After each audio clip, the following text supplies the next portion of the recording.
So this is a brew I just been working on for a short time now. I started calling it Karnikit, but I think Karnshift might just be a cleaner, easier name. It's also more fun to say. Karnikit kind of reminds me of like the Final Fantasy Behemoth, you know, Bahamut? I never actually could pronounce that.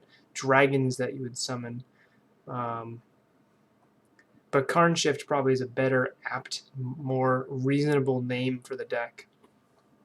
So I want to show where I started with. I started with my Naya Renegade Shift deck, which I wrote about a little bit. I had some pretty good success with this deck. Had some big events as well.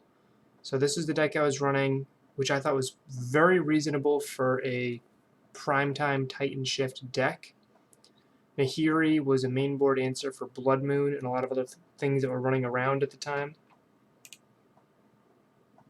And Pia and Kira and Alar, I think, are one of my favorites. This is a more mid-range style. I ended up, so just again to go over where I started, I took kind of this shell, which had a lot of really good sideboard cards, which is what white really opens up for you. And Bloodbraid even opens up things like Fulminator Mage, which answered a lot of problems that the deck had at the time. Karnikit solves a lot of the problems I think Titanshift has, primarily being that the sideboard I don't actually think is very good at all in Titanshift generally. A lot of the sideboard options that we have aren't particularly strong, and they're also not particularly well suited for a lot of things we're playing against, because they're stuck in just two colors, and green and red aren't really known for being the best sideboard colors anyway. The strength of Titanshift has always just been the power of its core. If you look at it here, the core really is just play a bunch of lands to make Valakut the Molten Pinnacle work in conjunction with either Scapeshift or Primetime or just natural land drops to keep shooting effectively colorless lightning bolts at your opponent. That's a really powerful core. Now using Karn in this shell uses a couple of the free flex spots in the main. It opens up a huge bunch of flex spots in the side. Damping Sphere solves a lot of problems, like for example against combo decks. It also hits Izzet Phoenix, and it also hits Tron and Amulet. It's really a really nice option to be able to grab. Ensnaring Bridge also works really well in this list, and being able to grab that and drop that down against aggro decks solidifies potentially even a win, because we don't need to attack to win with this, thanks to Scapeshift and Valakut. Wormcoil Engine is a nice threat that we have access to out of the sideboard here, which is kind of like the 5th Primeval Titan, kind of like how it worked back when they were in Standard together, having just a 5th or even 6th copy. In this case, we have a full 8 copies of 6/6 creatures, which is pretty relevant. Engineering Explosives, Relic Progenitus, Pithing Needle, and of course the Mycosynth Lattice, which works in conjunction with Karn the Great Creator to lock your opponent out from being able to cast spells, use their lands, or activate any abilities for the rest of the game. If you have a bridge down and drop Mycosynth Lattice, you have all the time in the world to eventually win the game. The reason why I think this is useful in Titanshift is normally what you do in Titanshift when you sideboard is you sideboard out the removal spells if they are or if they aren't necessary, and then you start siding out numbers of Farseek. Sometimes you side out numbers of Scapeshift and Primetime in some respect, but generally these are the first spots you look to size for sideboarding here. But siding out Farseek slows down your plan of hitting, let's say, Karn on turn 3. The more Farseeks you have, the more often you're going to be able to hit Karn on turn 3. Hey Ian, how's it going? Yeah, there is a second copy of Damping Sphere, which, not being a one of there, I wanted to mention that is, instead of having another Pithing or Relic of Progenitus effect, I was originally having Grafdigger's Cage there, and then I tried Spellskite. I think 2 copies of Damping Sphere, so then I can side one in when it's good, and I can have effective 5 copies, which I think greatly increases the odds there of being able to run it. Being able to hit it on curve too. Just being able to drop a Damping Sphere when you want it is really powerful. So being able to keep in your Farseeks post-board is really, really neat, as we'll see later. So it lets me continue with my linear game plan of Scapeshifting and Primetime in people, while then being able to also have these silver bullet access points that are really powerful. And then I can just tweak my primary main board with just a couple powerful synergistic cards, whether it's removal spells or extra threats, depending upon the matchup. I thought about Trinisphere. I think Damping Sphere does a pretty good job in most spots that Trinisphere would. We can test Trinisphere at some point too. It's a pretty powerful effect that doesn't really hurt this deck at all. Yep. So I just think Damping Sphere might just be a more powerful effect. Also, I was really considering the mana cost of these artifacts. This deck gets to 6. This deck hits 4, 5, and 6 mana pretty regularly. The turn 3 it should always have 4 mana, so you can go turn 3 Karn. If you have a good start with a turn 1 Search for Tomorrow, turn 2 Secure Tribe Elder, or Farseek, you can actually go 5 mana turn 3, which is where the Breach decks get their strength. That way you can go Karn, Pithing Needle, Karn, which is why we're running Pithing Needle instead of Sorcerer's Spyglass. You know, Karn, Relic, etc. And then you can hit, almost always this deck should be hitting 6 mana on turn 4, which lets you go, if you wait till turn 4 to drop Karn, you can go Karn, Damping Sphere, Karn, Pithing Needle, or whatever. But just being able to, Trinisphere, we wouldn't realistically be able to get online it's not getting any faster than Damping Sphere getting out, if that makes any sense. So Trinisphere is a fantastic option. I just think it's a bit slow for how fast we can drop that. So let's hop in.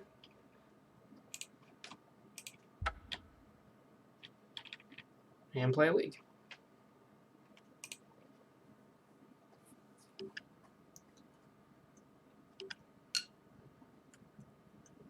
Yes. Valak Amulet decks are very weak against Field of Ruin, Fulminator Mage, and different land-based attacks that really are very prevalent right now. Amulet Titan should be much better against Green-Black Rock than it is, but things like Assassin's Trophy and Fulminator Mage and Field of Ruin can really set them back, where this deck, those cards really just keep progressing their game plan forward. Except Fulminator. Fulminator's a pain, but it's not nearly as bad as it is against Amulet Titan, where you can sometimes knock them off an entire color, or blow them up really 2 turns by destroying a Karoo land. This hand is very bad, primarily being because it has no access to green mana. It's a quick mulligan. Normally I'd mulligan this because it's also a pretty bad hand, not being able to do anything. I really just don't want to go to 5 here. At the end of the day, Titanshift is a deck that wants to accrue a bunch of resources. Let's hope we can scry a Search for Tomorrow or a Farseek, some sort of ramp spell to the top. Yeah, terrible, terrible hands. Getting struck with a variance deck pretty hard to start. It's possible I should have gone to 5 here. We'll see. So going up against Amulet Titan, so we'll see if the Damping Sphere out of the side will be very relevant here. A scenario that I kind of imagined in my head that might end up happening is our opponent, let's say, packs for an Azusa and does a bunch of cool things. Woohoo, whoopee. And then we drop a Karn, get a Damping Sphere and play it, and they die to their own pack trigger because they don't have 2 green sources. Because Damping Sphere makes their Karoo lands, these lands right here, no longer actually produce colored mana.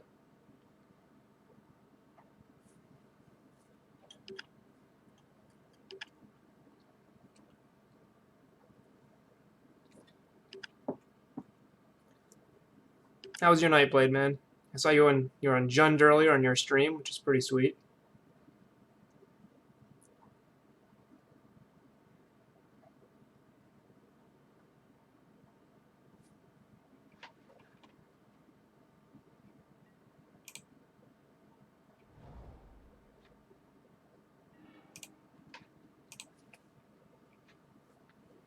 Okay.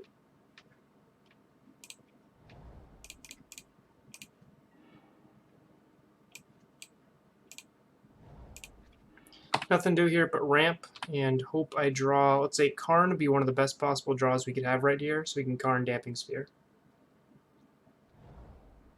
I haven't seen Phoenix in a bit either. Since the Mythic Championship, I have not seen Phoenix pop up. I don't know why. The deck is still very, very powerful. Maybe all those players just were players that were hopping onto a new deck, and you're absolutely right. Maybe they just hopped on a Neoform.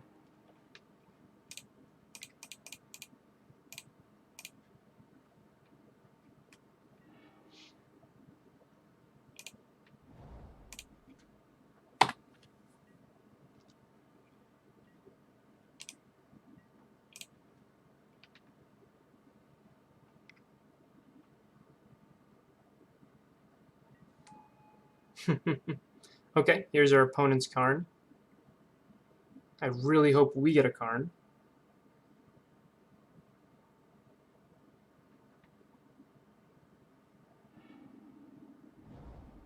Okay. So just going straight for the lattice.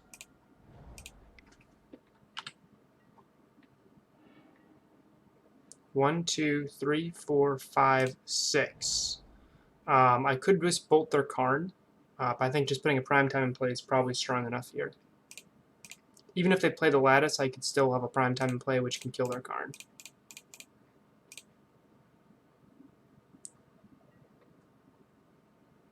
Or they can just have Pact of Negation and win the game there.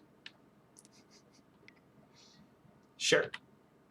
This does mean that they're not going to be dropping lattice. However, we win the game next turn thanks to Scapeshift and Lightning Bolt.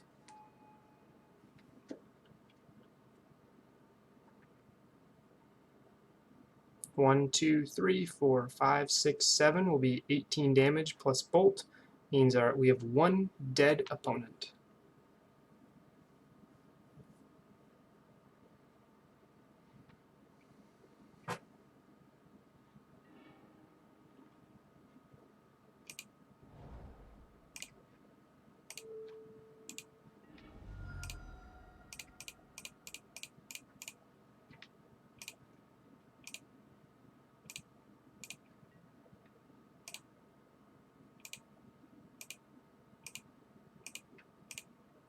Make sure I click everything here, and I don't misclick here. We're getting one Valakut.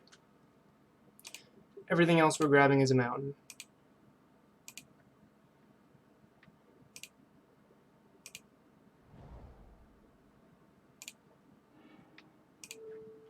One, two, three, four, five, 6 is 18 damage.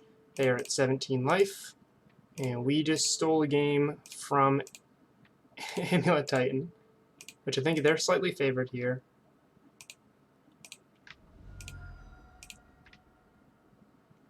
This is one reason why I don't think that Karn is necessarily the best shell for Amulet Titan. Simply because if you look at what they just did here, instead of just playing a ramping and playing a Titan, they dropped a Karn. And that did not win them the game. All that did was set them up to win in a future turn. Where if they had just played a Titan there, they would have been much better off. Okay, so Anger of the Gods is pretty poor here.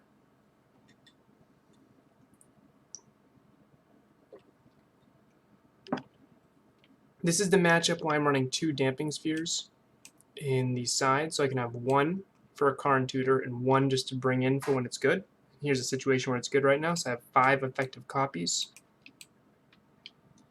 And what else would I want? Thragtusk, Baloth. I think Beast Within is a decent hit here. Being able to hit their Karn is pretty powerful. I think that's probably all I need to do here. They're going to sideboard in counter magic in against me, so negates and different things like that, and that's probably all they're going to have. It's possible I want like a Thragtusk here or a Tireless Tracker, because the Karn version of Amulet Titan doesn't actually run Path to Exile. Instead, they're running, like I said, they're going to bring in probably two negates and a Spell Pierce to combat us here, which hits Scapeshift and Karn pretty hard, but it doesn't hit Primetime, Thragtusk, and Tireless Tracker.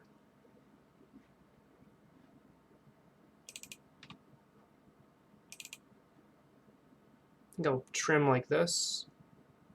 Gonna keep my bolts in to hit their scouts along with their Azusa.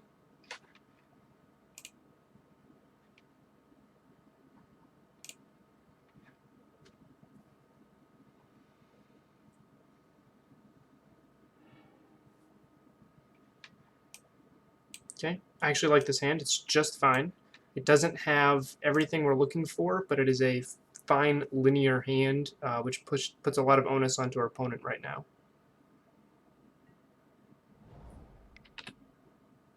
Okay, it's a pretty good open against us.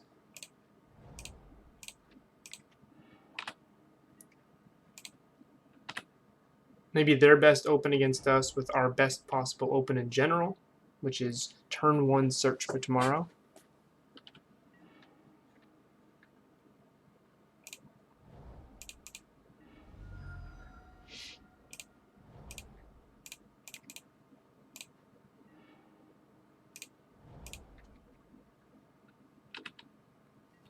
Karn is our best possible draw.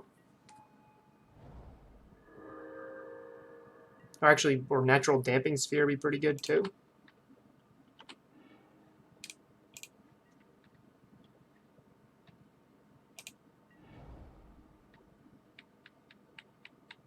One, two, three, four, five. So I think we're just going to ramp here.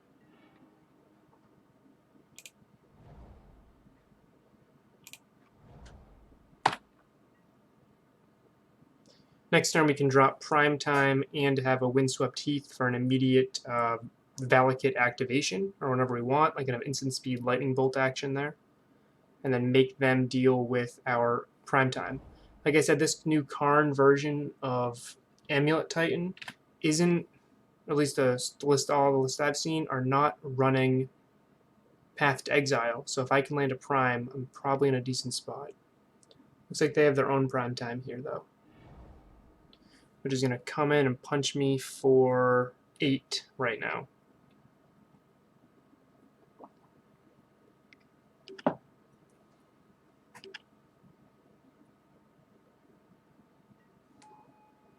Okay. Or, oh, they have the floating whites. They're going to get the Gemstone Mindslayer Stronghold. Okay. That's how they worked around having the Boros, the Boros Garrison in their hand. Okay, so they're going to be set up so they can double strike me next turn. So I'm going to have to kill their Prime Time with my Prime Time. And then follow that up with a Prime Time next turn.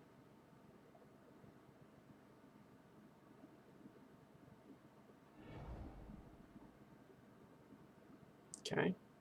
The way they're fetching their lands makes me feel like they just have another Prime in their hand. Or at least another threat. That could be a Karn. Yep.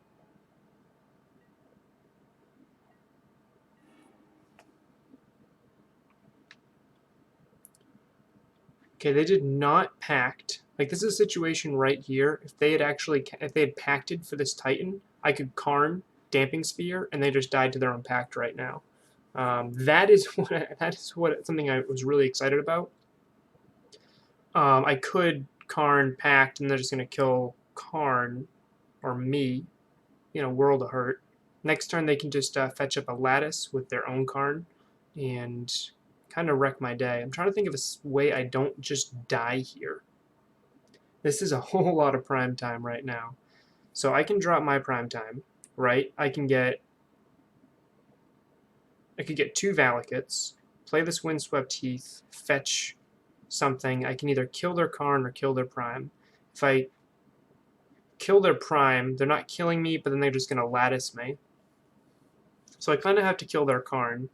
But then they're going to be attacking me for 12 trample damage. So I'll have to block and sacrifice my own Prime. I don't really think there's a great winning line here. So I have 7 total mana, so I could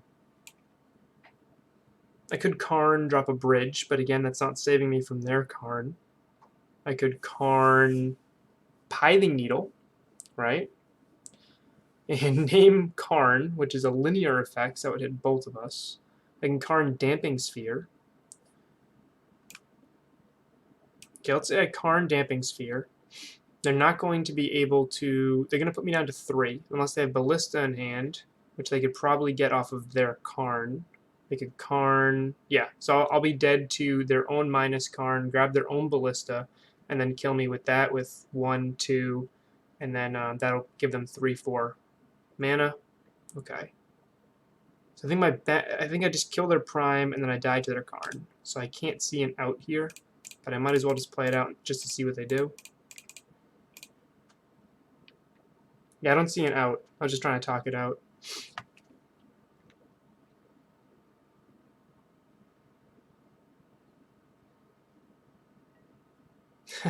Okay. Alright. Game 3.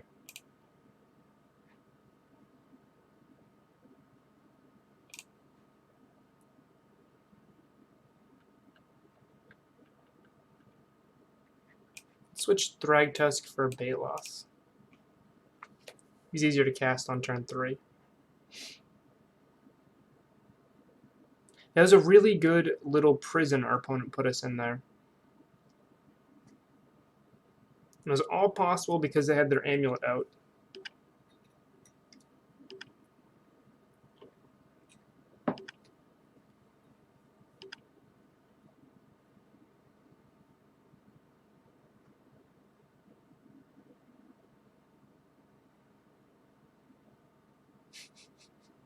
Almost were not because they had the Pact of Negation again. So 2 games in a row we get to see the Pact of Negation.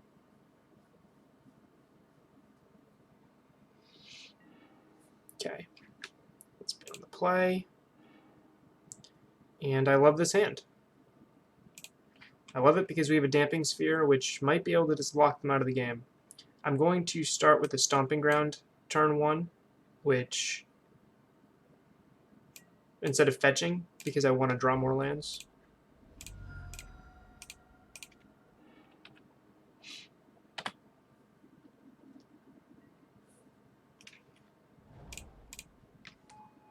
Okay.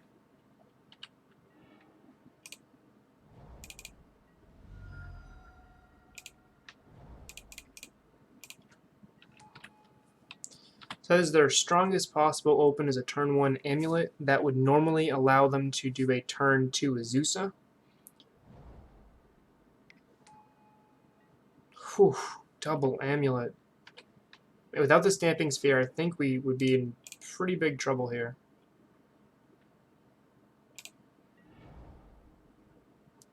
Unfortunately, our own Damping Sphere is stopping us from casting the Karn this turn. But we will have him next turn.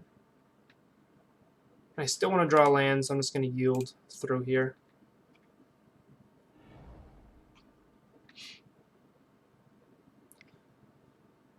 Negation is a 1 of. Yes, yes. Pact of Negation is generally a 1 of for Scout, for Amulet Titan Scout lists. The Amulet Titan lists that run Lotus Bloom usually run 2 of them.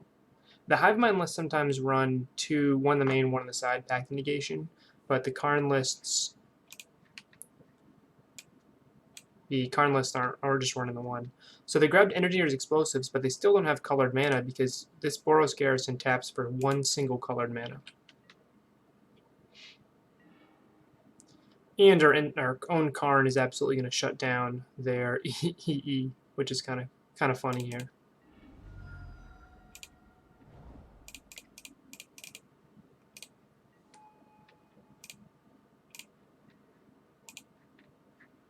Okay, what do I want here?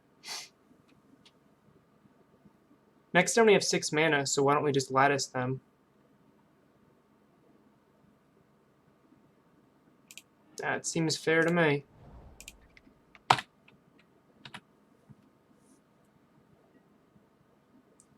We get to do it. We get to do it, stream. Lattice the Lattice deck. I don't see an out for them. They need to have a basic forest or some sort of like a gemstone mine will work too, but it has to tap for green. Then they tap in Azusa, and then they have County Garden.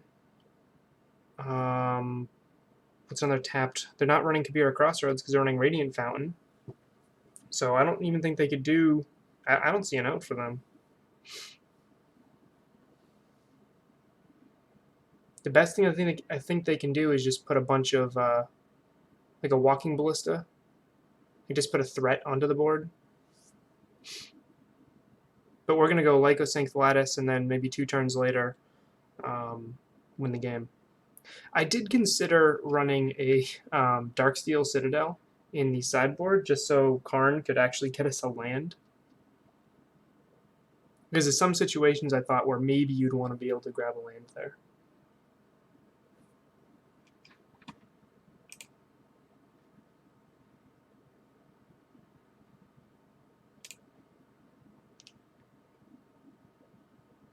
Karn is absolutely just getting jammed in everything, and it's for good reason. The power level on Karn is very, very high. I'm surprised. If he was printed at a Mythic, he'd probably be 30, 40 bucks right now. Yeah, I mean, he's a 1-card win condition. We haven't seen something this strong. Yep, Walking Ballista. So I was right in what I thought they would grab.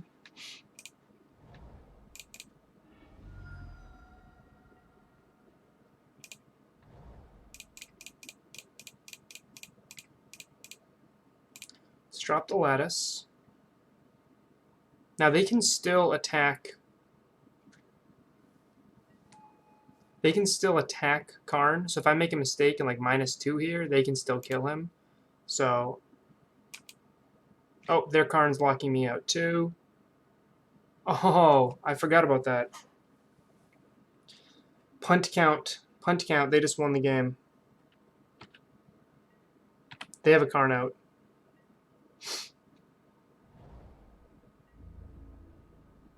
Yep.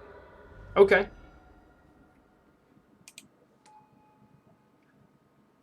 We are dead because I miscounted. I forgot that their Karn would affect my own Lattice here. Big whoops. Here. Let's throw that in there.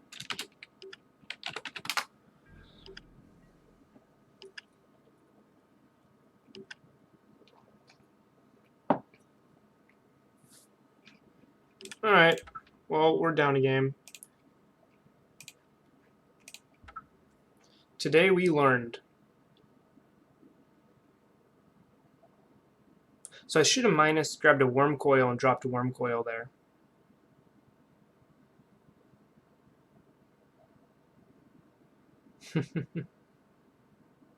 Karn is still good. And if your opponent has a Karn, don't drop a Lattice.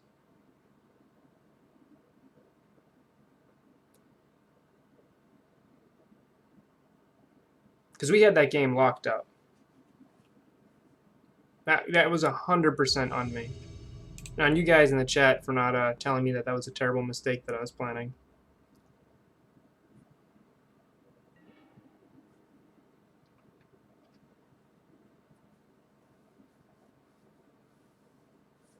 You're on Twitter.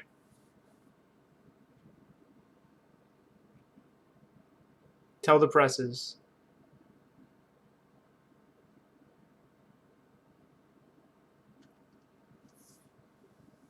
Either way, the whole point of this league is to kind of showcase the power of the deck, and I think, despite my punt, that did. I'm going to keep this.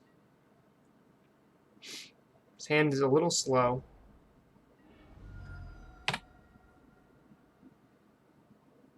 Just needs to hit lands and ramp. Okay, looks like we're up against a control deck.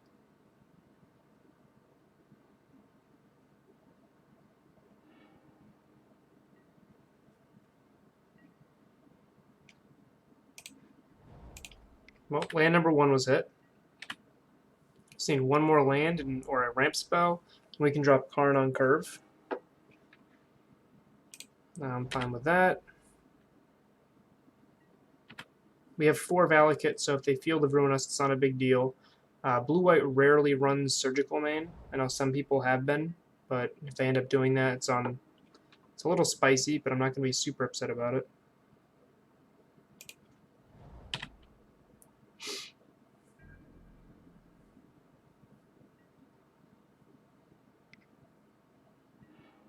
Yep.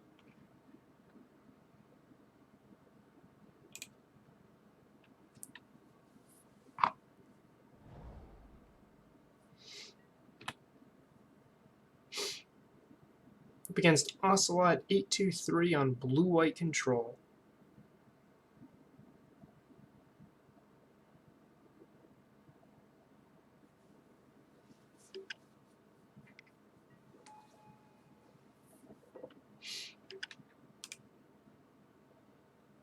Opponents can't draw more than one card each turn. They get to draw into a Jace. Okay.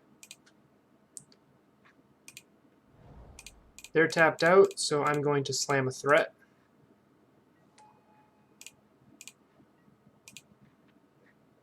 Now I don't have to pick up Lattice here, because I can pick up Lattice in a couple turns and I'm actually able to cast it. What I'd rather pick up here is either a Pithing Needle or an extra threat. Worm Coil is pretty neat. Walking Bliss is pretty neat. I think I just want to grab a Pithing Needle so I can answer Jace cleanly that way, although I do have the bolts to deal with them as well. I think Pithing Needle is probably the safest card here.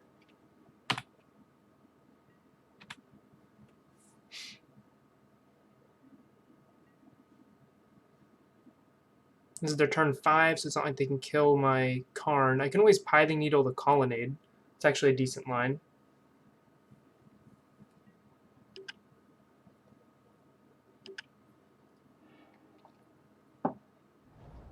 Wow, this Narset is drawing them some pretty powerful cards here.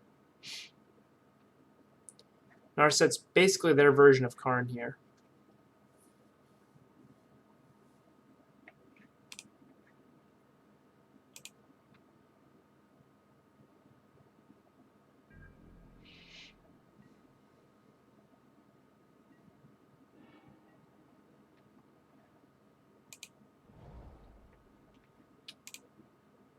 One, two, three, four, five. Let's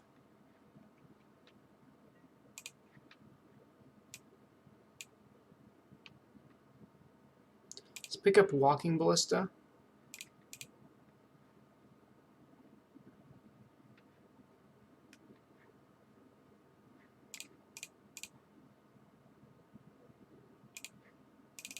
Cool thing is, if they end up path exiling the Walking Ballista, we actually get to buy it back with Karn, which is a pretty sweet interaction.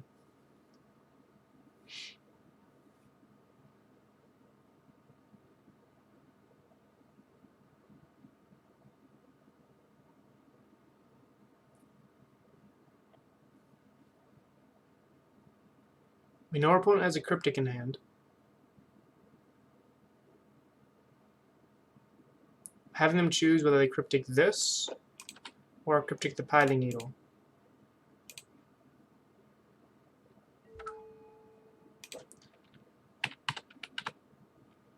And I'm going to choose Celestial Colonnade.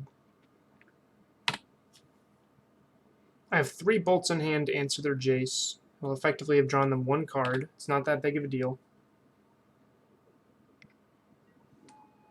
Yep.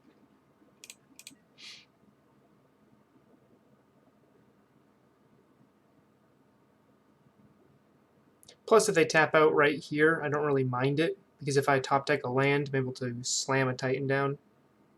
Worst case scenario, they path it. I'm really not expecting Mana Tithe here.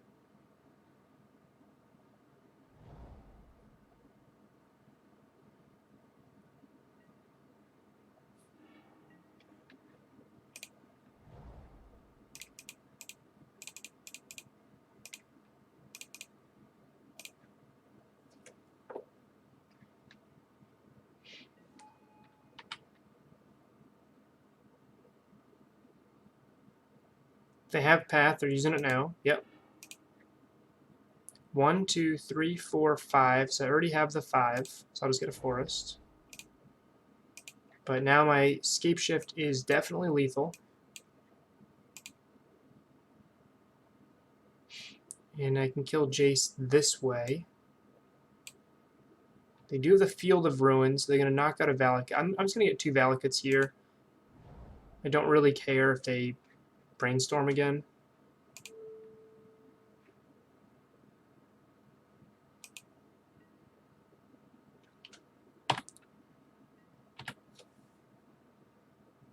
So now I'm set up to bolt, to scapeshift, to pact, to anything I do here is pretty good next turn. I can actually cast pact 1, 2, 3, 4, 5, 6, 7, 8, 9.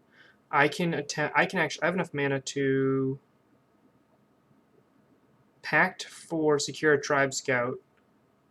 I can play my entire hand if I pact for a scout. Yeah, whole bunch of bolt effects. I don't really care about the Jace. I mean, if the worst thing it has is they're going to have is a cryptic command. And I already have my Valakut engine online. They're going to Field of Ruin one of them, but then every future land drop is going to be a lightning bolt on them.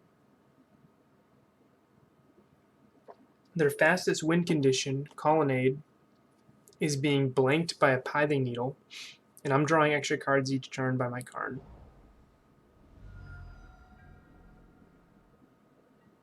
Interesting. So, not exactly sure what that means, but they made a mistake by not Field of Ruining already. Alright, can we kill our opponent this turn?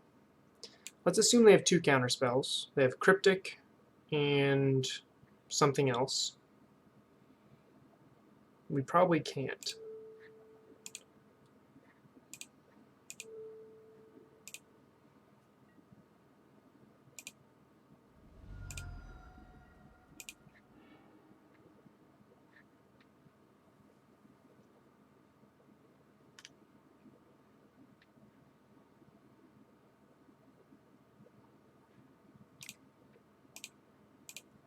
Four, 5, 6, 7, 8, 9, 10. I have 10 possible mana. I'm going to cast Scapeshift, they'll counter it, and then I guess I'll see what they do from there.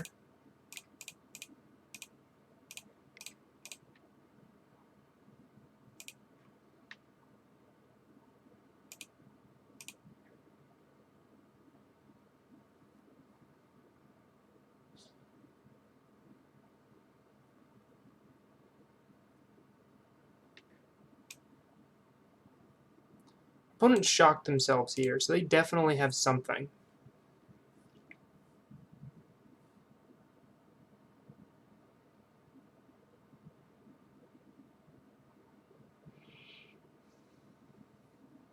If they counter this, I can just pact for Titan.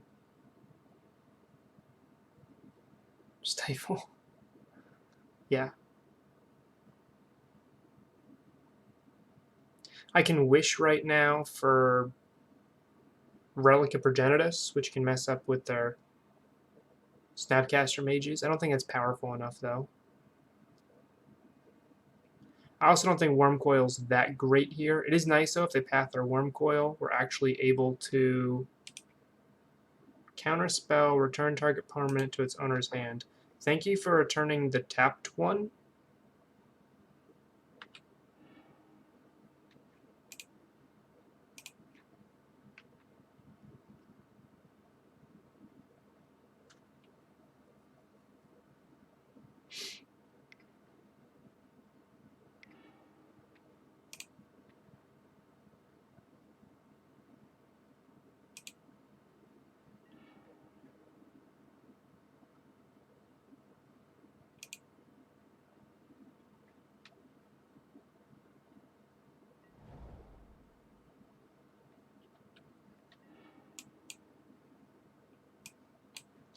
Grab Prime.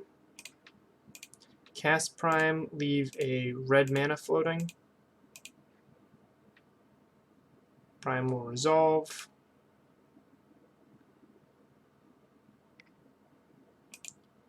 Sure.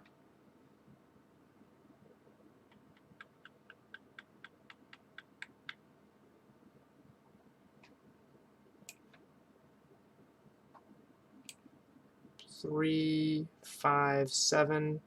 I'll actually say no to that.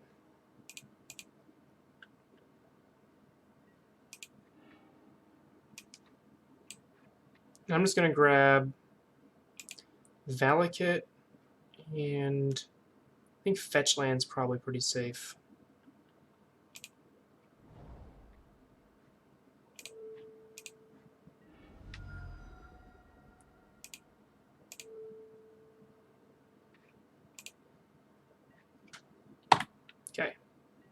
So next turn we play Valakut, and then we crack a fetch land, and we deal a ton of damage. That'll be 6, 12. We have lethal on board.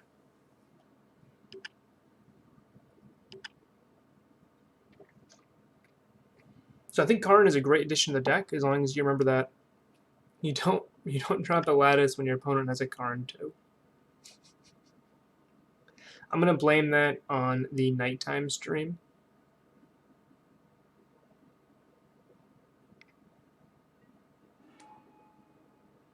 Okay. I can't imagine our opponent wants us to have anything else in our hand here. Yeah, that's just worse for them.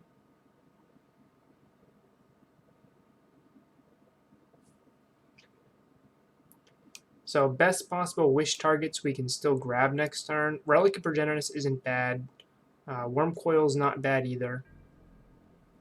Like I said, if they end up pathing it, I can still just grab it again later. Because Karn grabs artifacts from exile, which is pretty sweet.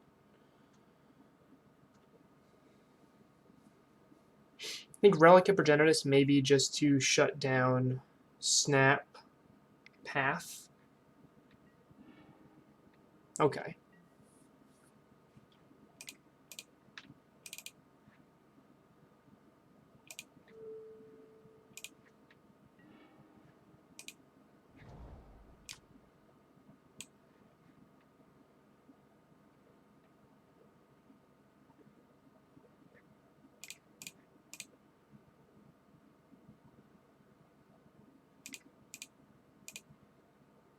It's 4, 5.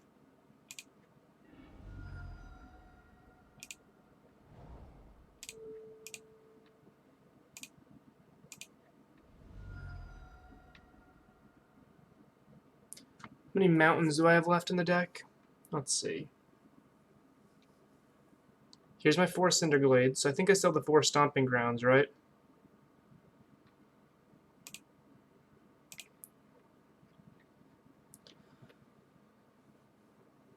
Let's pull it up. 3 mountains. So I should have 2 mountains in my 4, and yeah, I have plenty.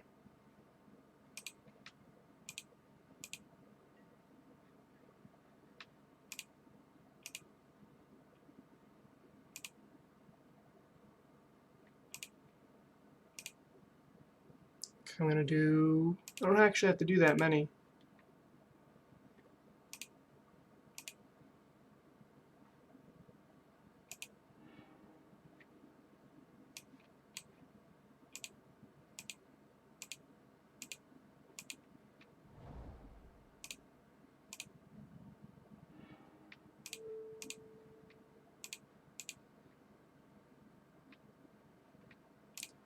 Alright, so here's a matchup where I was actually talking about a little bit before in the earlier, where normally we'd be siding out Farseeks here, but instead we get to keep them in, and we get to side out some removal spells that aren't necessarily great and just bring in extra threats. Our opponent, just like against the Amulet opponent, is going to be bringing in like negates and things like that to stop Scape Shift. So bringing in extra threats is pretty good. Also, they might be bringing in Surgicals to hope to Field of Ruin and Surgical of Valakut. I actually think I like Bolt more than Beast Within here. Bolt hits Jace, although it doesn't kill Teferi, so maybe I'm going to split the difference there. I'm bringing in Baloth as just an extra beater here.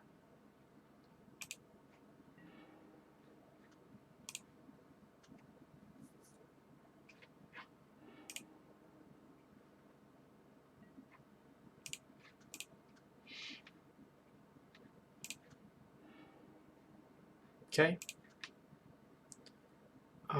Yeah, I want lands.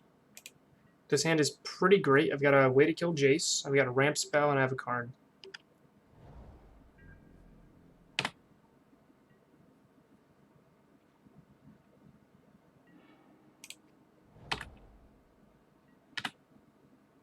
Something I like to draw now is more threats.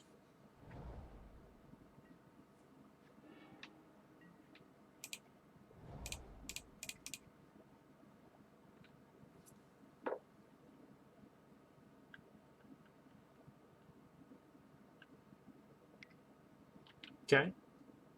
Spell Snare would be rough, but other than that, I don't really mind if they counter my Secure Tribe Elder. It's really not that big of a deal for me. I'd rather them counter my Secure Tribe Elder than my Karn. I can try to run them out of counters here.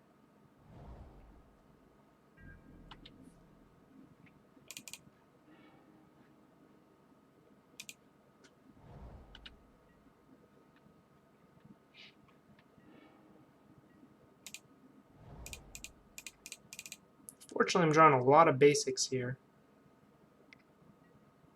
Okay, there's the negate I was talking about.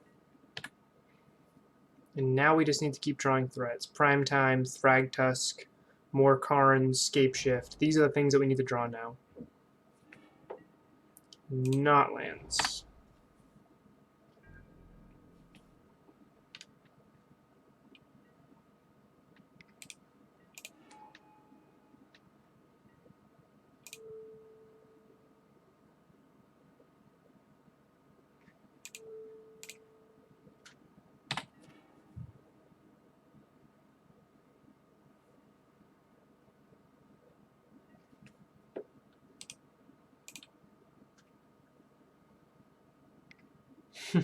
Okay, I'll try my best not to. Have a good night.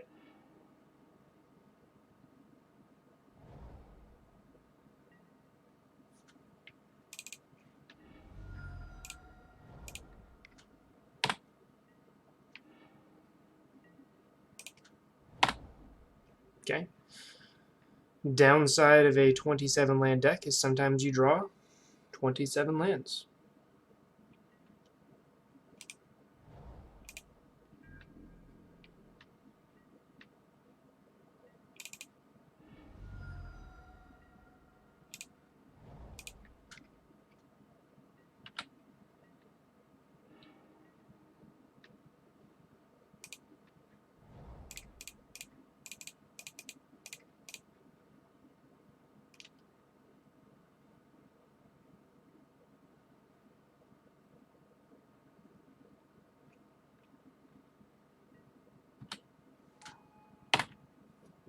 Perfect.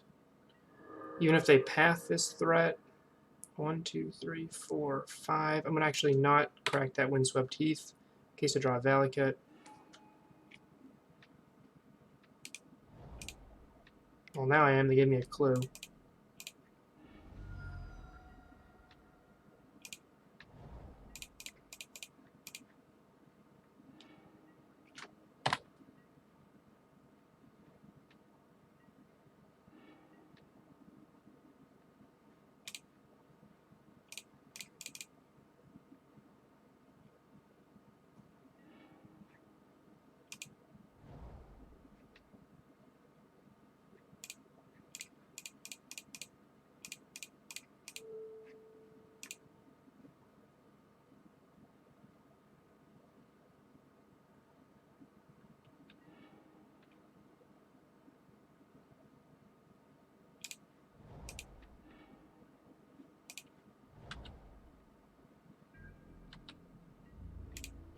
In a rough spot because holding lands in my hand doesn't do a ton.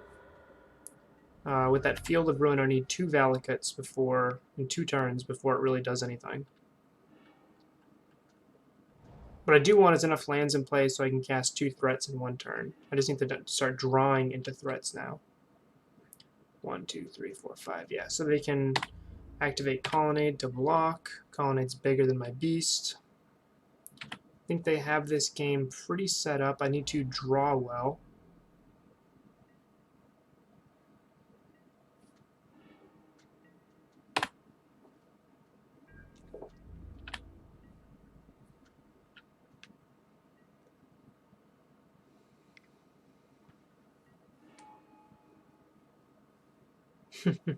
Okay, that's fine.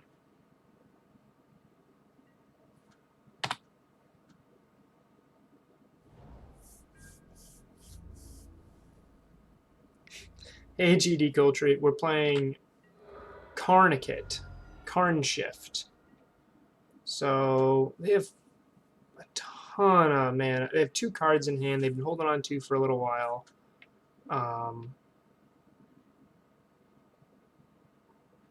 I guess I just jam them. I was been trying to save for 2 threats in 1 turn. I mean, they definitely have a Cryptic. Now I'm gonna wait. Hopefully I draw a Titan. I can bait out something with a Titan or the Karn. So we are playing, you can see right here is the deck list to see it a little bit cleaner. It's right here. What this deck is it is Titanshift featuring Karn, the Great Creator, which fixes a lot of the gaps I think this archetype has, primarily being consistency issues.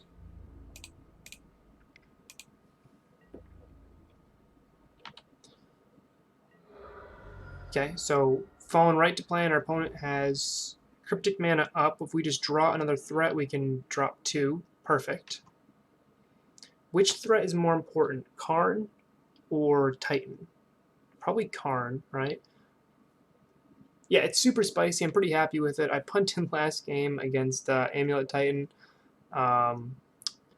Late night me forgot that their Karn, if I drop a Lattice when they have a Karn out also, it's not good for me. So I have 5, 10, I have 11 total mana. So even if I Karn and Lattice, for example, it's not actually going to win me the game because they have the Vendilion Click, which will just kill the Karn and then unlock their entire board. I can go Karn, Pithing Needle, Naming Colonnade, and that seems pretty sweet. I think I'll lead off with Karn, see what they do.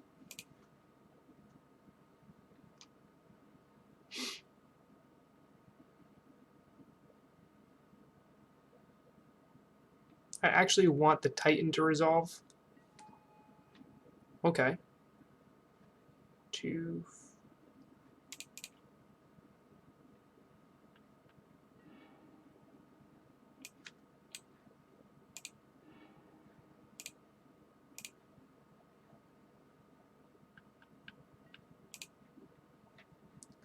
I think Pithing Needle is the option, the real card I want here to lock down Colonnade. 1, 2, 3, 4, 5, 6. I have not had my land for turn. Yeah, this is definitely getting countered.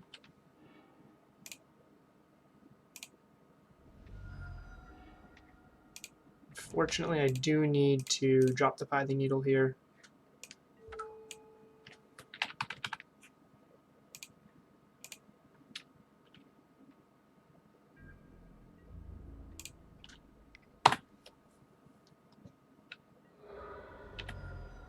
Okay, still need to draw well here. They have 3 Field of Ruins. Like Karn is not, Primetime is not going to do a ton here.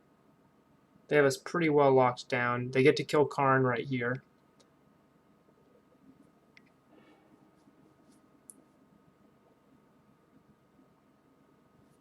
Okay, yeah, this game's pretty much over then.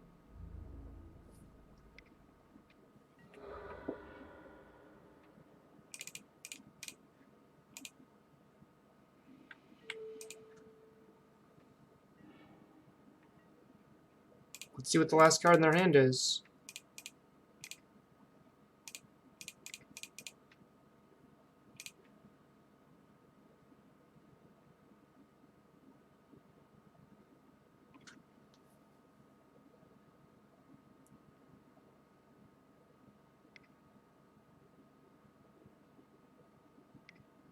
Okay.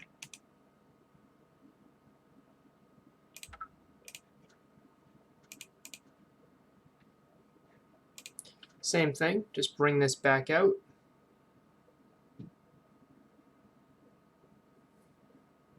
Being in the play, I think, will definitely help here.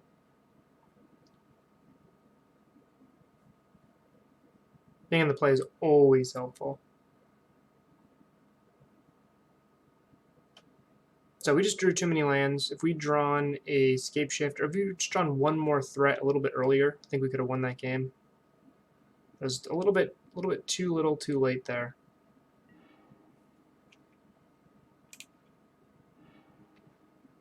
I'll keep this.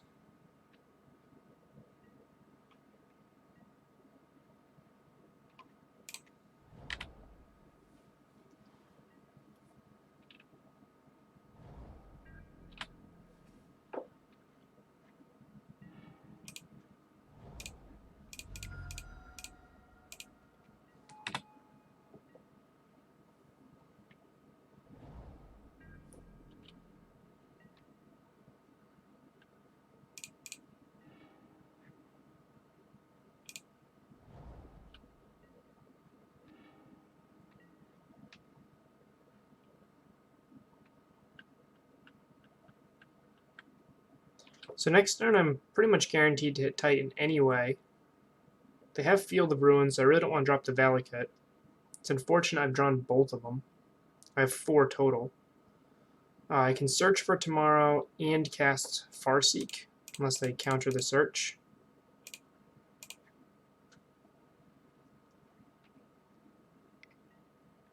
Sure.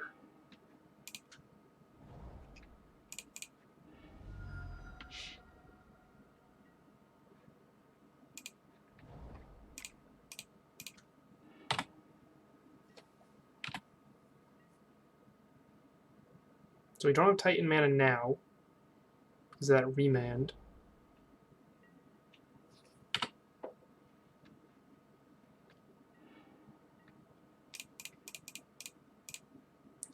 Let's eat their first. Eat their first counterspell here.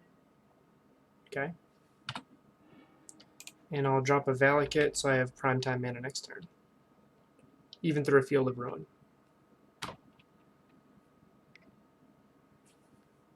What I hope they don't have here, and I can't really play around with the situation I'm given, is a Surgical. If they Field of Ruin Surgical Valakut, then I have to, my escape shifts are useless, and I just have to beat them down at prime times.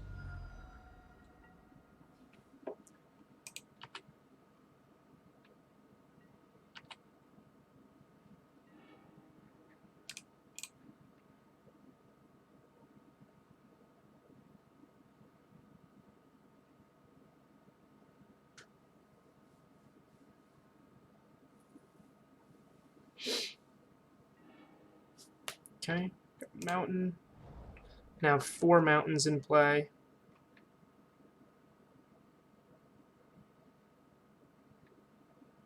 Opponent is representing Cryptic Command, so there's a couple different things I could do here. I could Pact for like a Tireless Tracker. If they counter the Tracker, I will cast Farseek and then just be ready for Valakut next turn. If they don't counter the Tracker, I actually kind of like that line.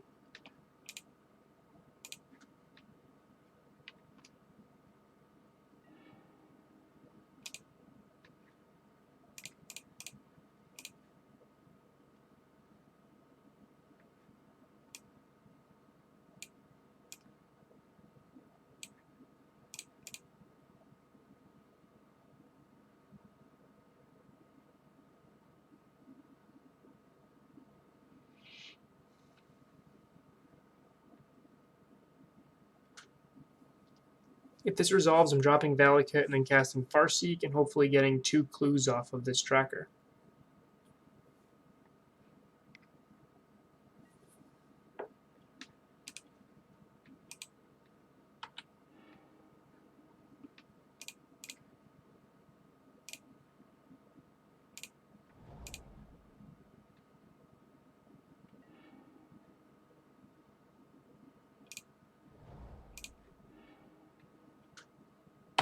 Okay, so we ate through a Cryptic. Next turn we do have to spend our turn paying for a Pact.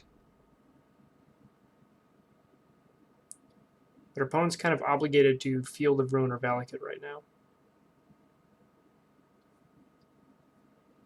I liked the line I presented because it didn't thin my deck of prime times. Tireless Tracker is a pretty good threat, but it isn't a scary win the game by itself type threat at this particular junction.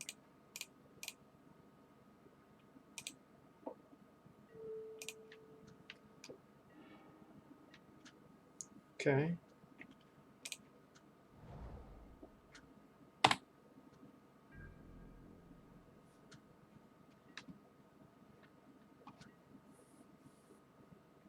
Now for opponent Field of Ruins, we get a free Lightning Bolt out of it.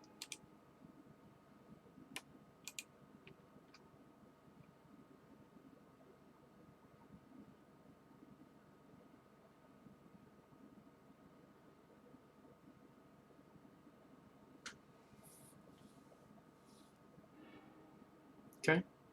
Fortunately, we're drawing all of our Valakuts right now.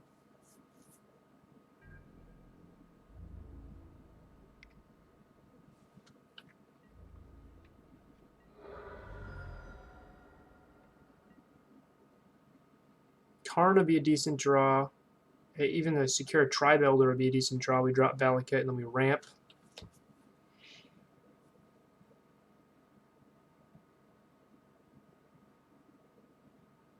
If our opponent had one less land in play, I'd be tempted to Beast Within the Colonnade. And then they wouldn't be representing Cryptic. But unfortunately, they do have enough here.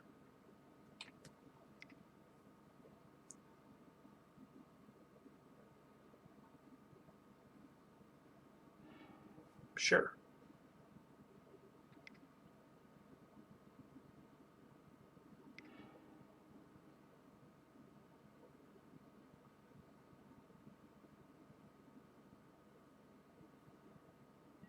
Now I could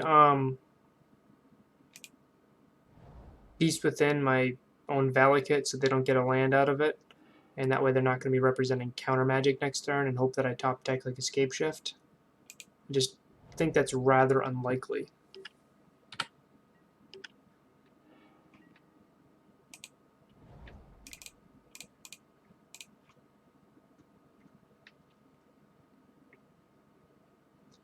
Please don't have negate. Okay.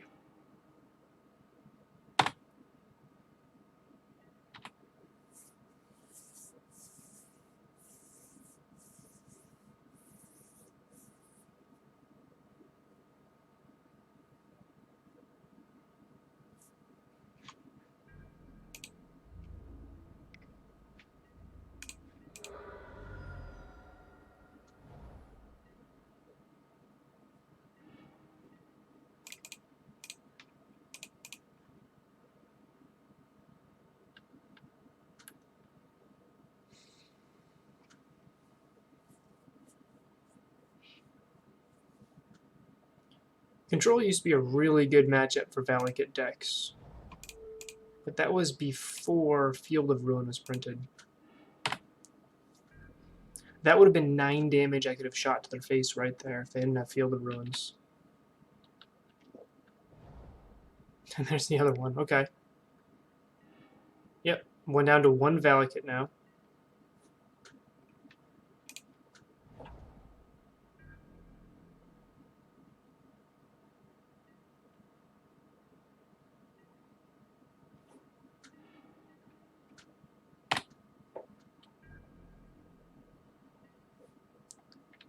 And we need to top deck a threat. That's what we need to do.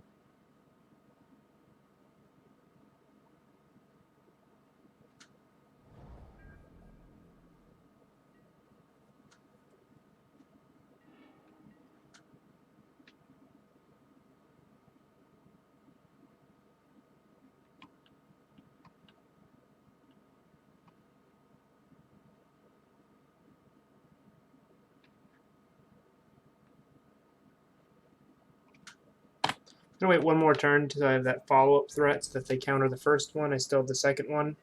They're probably going to have 2 counters in their hand, but I think it's still the right line. Eventually I have to tap out to either attack me or drop a threat of their own. Game 2 of the league, yes. Okay, so I'm going to Beast Within to Fairy here. And if they tap out to protect him, then they're only going to have 2 mana up. Okay, they didn't.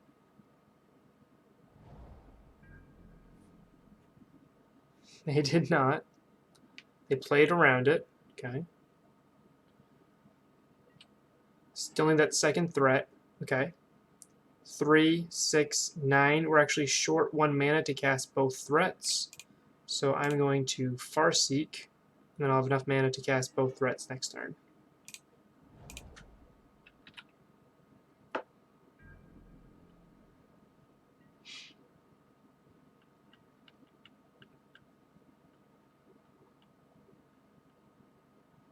And this is why I run 4 Valakuts, because sometimes when you draw them, sometimes it's good to draw them naturally. So not necessarily against Field of Ruin decks, but sometimes it's just good to draw them naturally.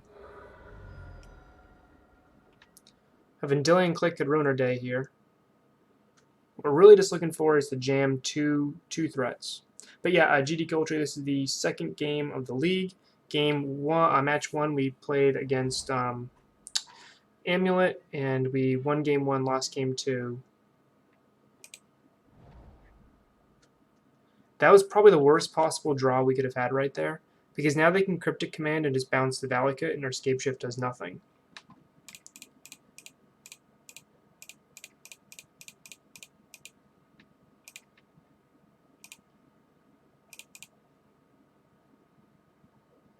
Always float mana when you cast Scapeshift. Even if you don't have a secondary threat, it will scare the heck out of your opponents.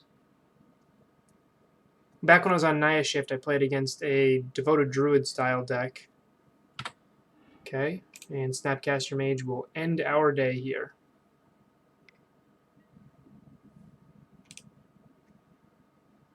We are going to be at effectively 1 life because they can fire up Colonnade and then attack us with the Beast. That will put us at 1. They might have enough mana to attack with both Colonnades, then we'll be falling from there.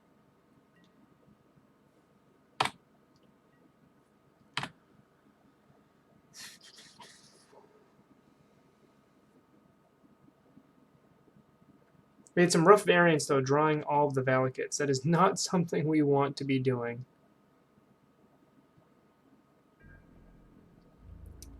It happens. I don't know why they're not attacking us with the Colonnade. I guess it doesn't matter because they're still on the 1-turn clock. Oh, okay. Yep. So I can get 2 mountains and kill Lyra, but we're still dead. Alright, Snap Disdainful Stroke. Good game. Alright. It happens. I mean, game 2, we can see the strength of the deck in game 1 of both matches so far. In game 2 of both matches, we just kind of got overrun. You can kind of see what happens when you draw, I don't know, 7 lands in a row. It's going to happen. It's one of the reasons why I think adding Karn to the deck increases the threat density. So you have more things that you can draw. I mean, just having a Karn, I can get your Worm Coil as an extra prime time. Getting the Ensnaring Bridge against aggro, different things. Karn getting Ensnaring Bridge is actually pretty good against Amulet Titan, too. We'll be back in 15 seconds, though.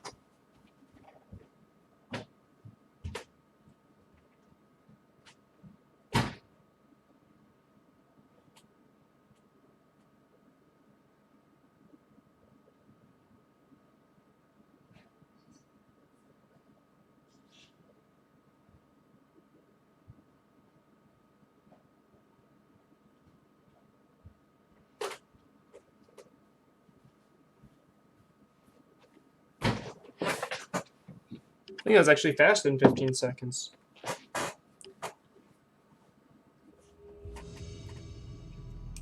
Okay.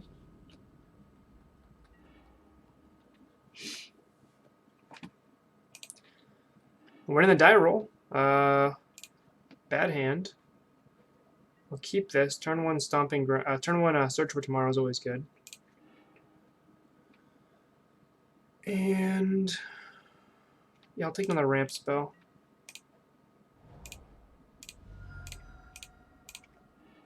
Now I just need to draw threats, which is really nice that we have Karn that we can consider as threats too. So we have 4 shifts, 4 primes, 2 packs, and then we have 4 Karns, which really ups the threat density of the deck.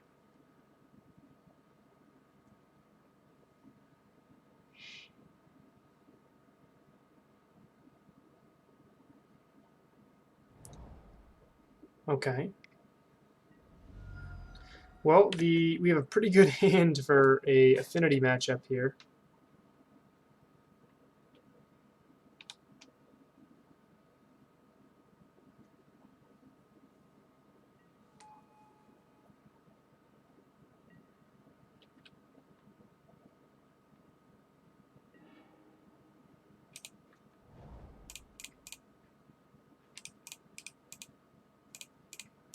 Still just going to ramp. Yeah, this anger is going to wreck their day. Karn's also going to wreck their day. Karn is Stony Silence. We have 4 main deck Stony Silence, which is pretty incredible if you think about it. I would not want to be playing Affinity right now.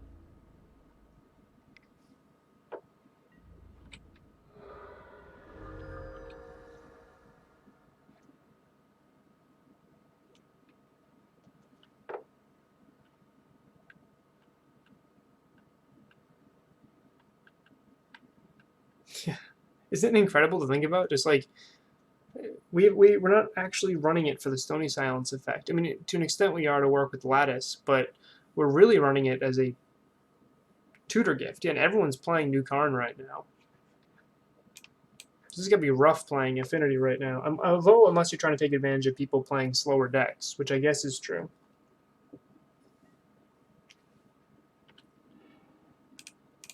Let's cast this, get a basic forest. Okay.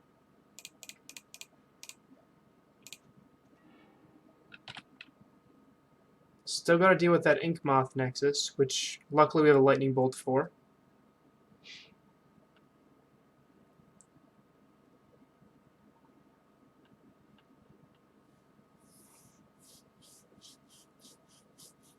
Man,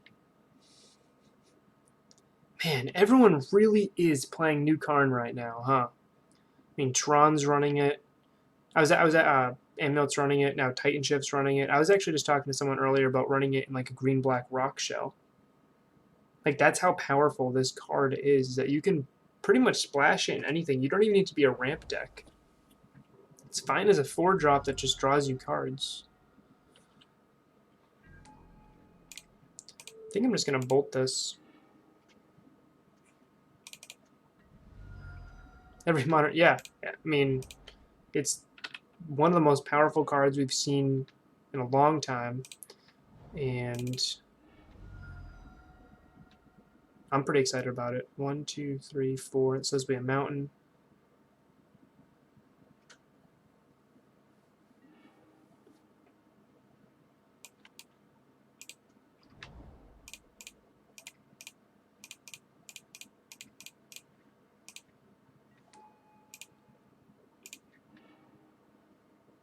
Okay. Alright, we're going to bring another Anger, bring in a Roast. Beast Within seems okay here. I don't even know if I need more. This is actually a spot where we are going to cut the Farseeks. Could actually see cutting it for like a Baloth just to gain a little bit more life. Although probably going to die to Ink Moth Nexus more than anything else. Yeah, I think colorless cards are pretty broken. It's just like in Hearthstone, the all-class cards. Artifacts have always been incredibly strong, and even in the Enchantment Matters sets of Magic, the artifacts have still been better.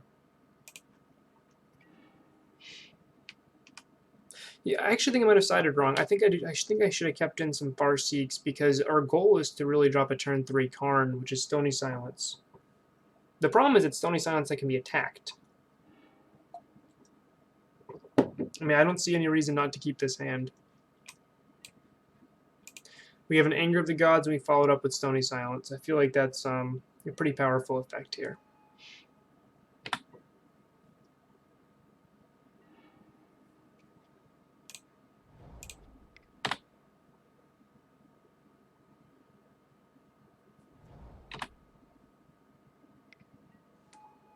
Okay. Karn's going to be really good against Cranial Plating.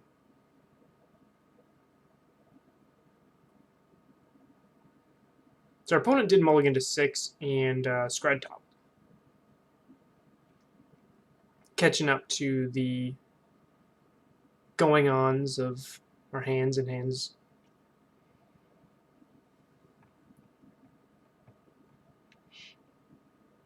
It's possible Anger should be a 4 of in the 75. I mean, I'm still tuning those last few flex spots.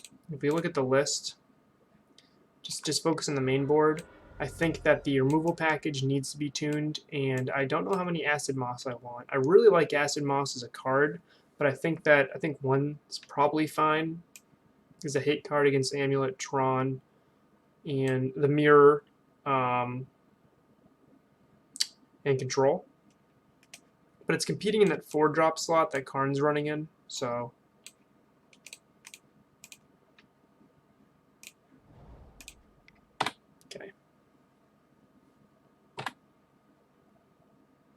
I'd like to not draw any more lands. It'd be nice.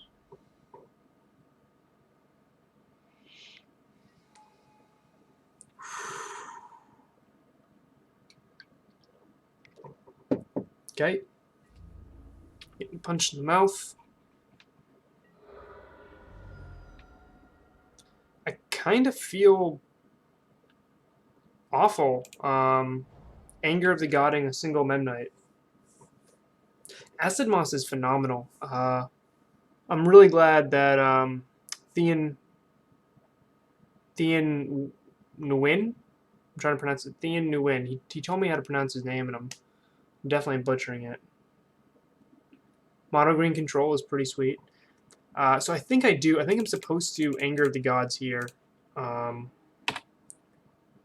then if they just go Ink Moth, Cranial Plating, attack, right, I'll get a bunch of poison, but then I drop Karn, and they can't equip the plating again. And they have me on a 5-turn clock following that. Like, I really don't want to draw any more lands here.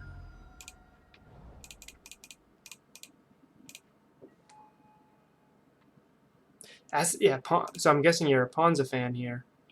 Okay, what do I want? What is what I want here? Ensnaring Bridge is not great because I got a handful of lands. I think Pithing Needle can hit Ink Moth. That seems pretty good. But I think just Walking Ballista is probably the best card I can grab here. It's a card that probably isn't good enough to be run in a non-Karn Titanshift deck, but there's plenty of times when if you can tutor it, you're like, yes, Walking Ballista is perfect. Like if they just drop a Ravager, I think we just win here, right?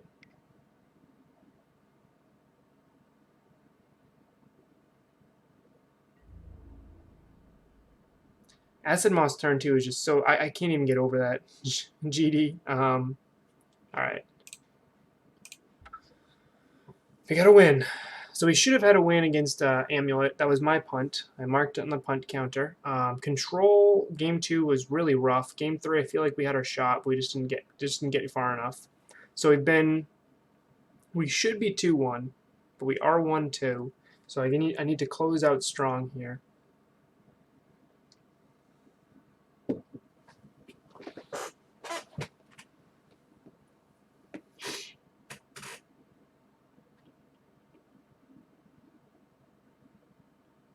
Yep. Yeah, yeah. I mean, it's basically mono green control or mono green. It's basically moonless Ponza, right? Yeah, you get rid of the bolts and the blood braids and the moons and you get to keep all the cool cards and you get Plow Under, which is probably the best like Ponza style effect ever. I think we've won the die roll every single match so far. I'm gonna keep. I get a turn 1. I'm probably just gonna throw a Valakut out there, and then get to untap with a Steve.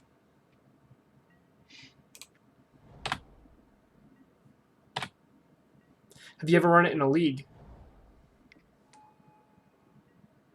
Yeah, Primal Command is awesome. Okay, so this Lightning Bolt is useless. Our life total is kind of useless.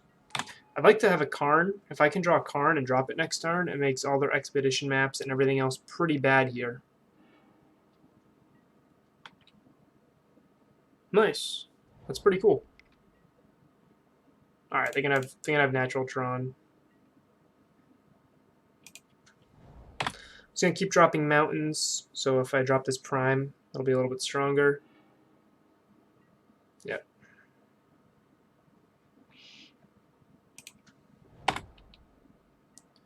I guess what I can hope for is if they drop a Karn, target my Valakut, I get to bolt the Karn to kill it.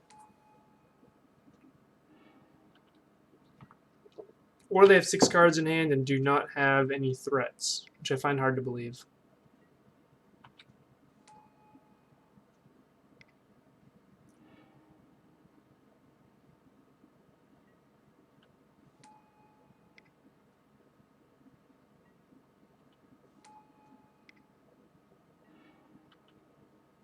Okay. Alright, Acid Moss would be a fantastic draw right here.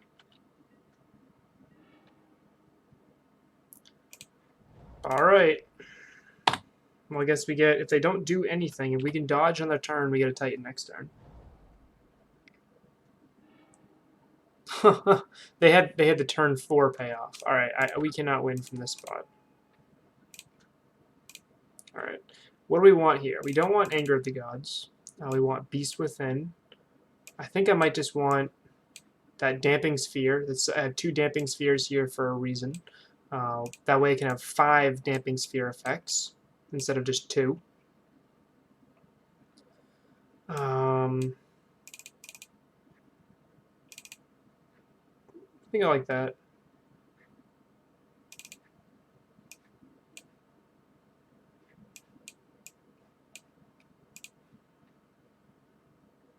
Keep a couple bolts in. It can occasionally snipe a Karn, which can keep me in a game. I can lower their life total to 17, so I can scape shift them. Yeah, that was painful. All right, yeah, turn 3 Karn. Let's keep it. Not as good as their turn 3 Karn, but or their turn 4 Ulamog. Yeah, I don't think there's anything we can do there.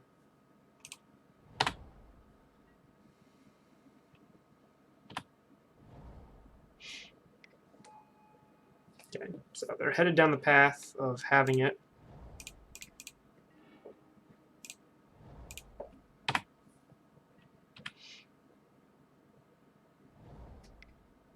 Yep, okay. And they're cracking it now, so it's not like I can Karn and then, yeah, they have it.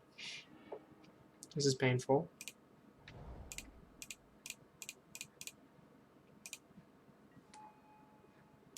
Okay, let's get a Damping Sphere.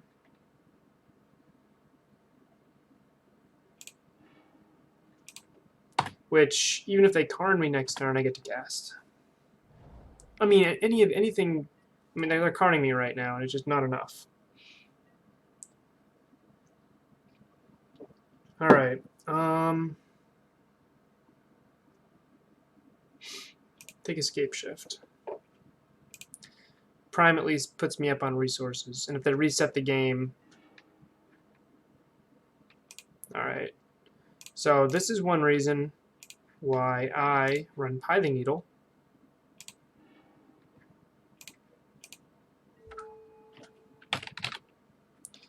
Karn liberated. Damping Sphere, play a land, pass. Okay.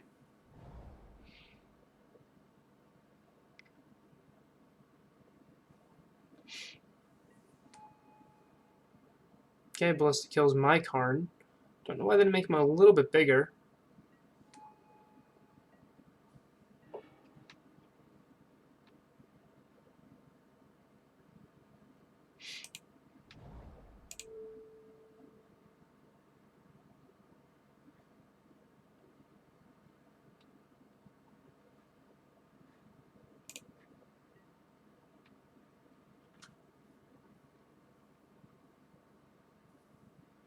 I can Acid Moss them, which would hurt them in case they find a way to answer a Damping Sphere. But all they're really, if they have a way, they're probably just going to answer the Pithing Needle. That just costs the green mana anyway.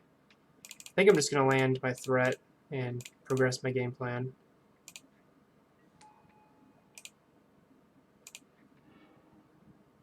One, two, three, four. I'll get 2 mountains.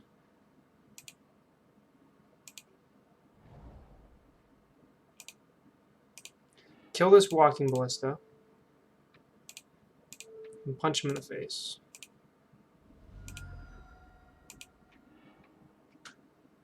They punted pretty hard by not doing anything there. I don't know. I feel like it was weird just to drop the Ballista there. What do you guys think? I mean, they couldn't like do it. They couldn't react because Karn stops them, but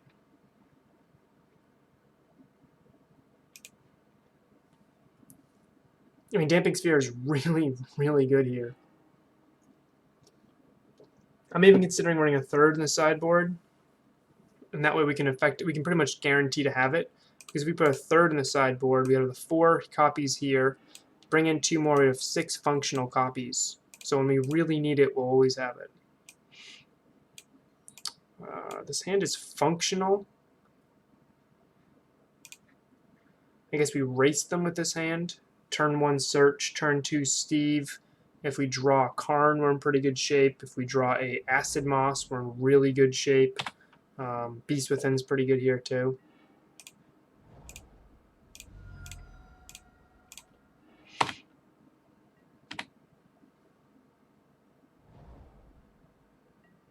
Okay. They can have Natural Tron 3 games in a row. Like, we can't beat that.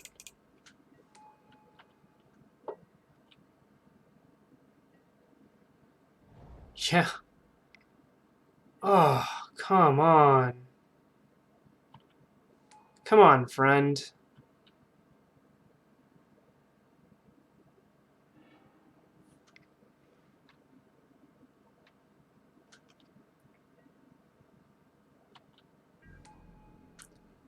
Alright. What do I need here? The question is whether or not I sack secure a Tribe Elder. Okay, I'm going to have 3 mana next turn off my search. So if I top deck a Karn, my Valakut comes into play tap, so that doesn't even help me. So I think I need to sacrifice this either way.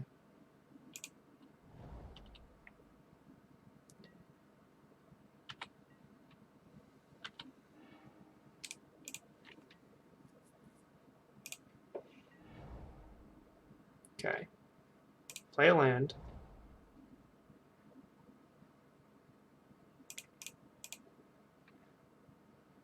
I'm going to Beast Within the tower. And suspend this card. They can get to deal 7 damage to me, but then I can always bolt their beast. I'm not that worried about it. If I top deck a non-Valakut land, I get to cast Prime next turn.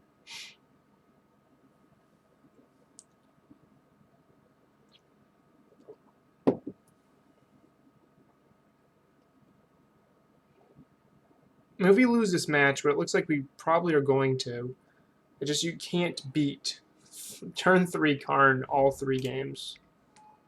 You're just not going to beat that. Okay. Perfect. That is a good start, though.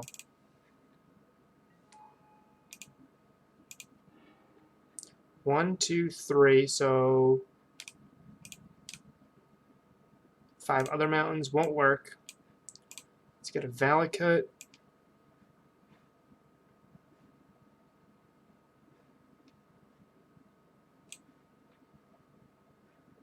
Just get 2 Valakuts.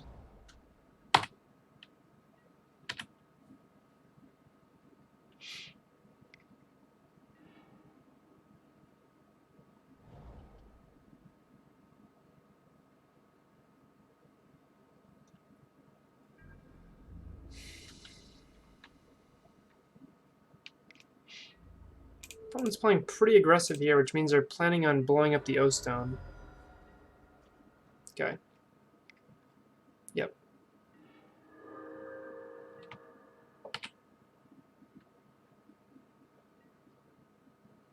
I could have beasted in the upkeep. That's true. It's probably a better line to wait. That way they can't attack with it. You're 100% correct.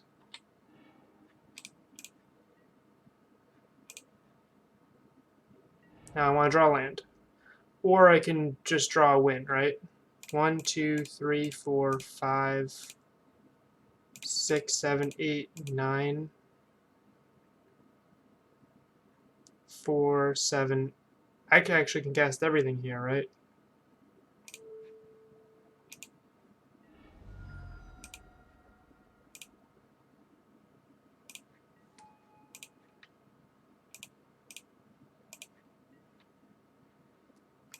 One. Okay. All right. So our terrible, terrible, terrible luck in match 2 was made up for right there. And this is the... Oh, we're in the die roll again. I like this. All right. I will keep this hand. It's just a ramp hand. As long as we draw something, we're going to do well. up against Bernardo DG.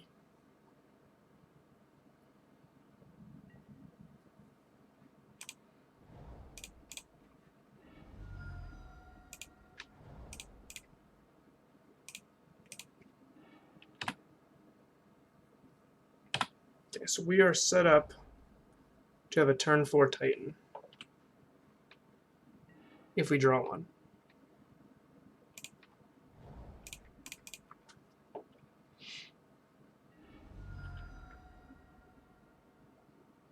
Marsh Flats usually means a good matchup. Godless Shrine usually means a pretty good matchup. This means like a Gideon control deck or Spirits or something like that.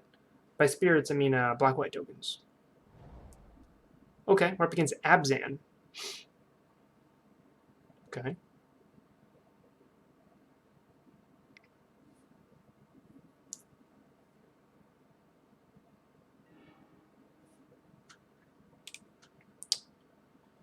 So they're going to discard my Farseek or my Lightning Bolt. And they pitched, well, they escalated all the way. Okay. Pitching a Trophy and a Souls here.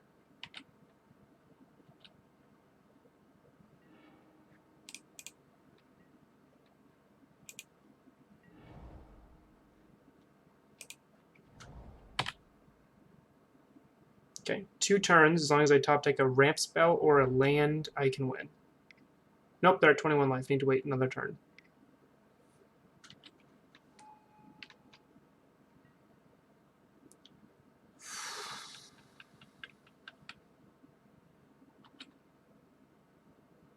I think I'm actually going to discard the mountain. 1, 2, 3, 4, 5. That'd be 6.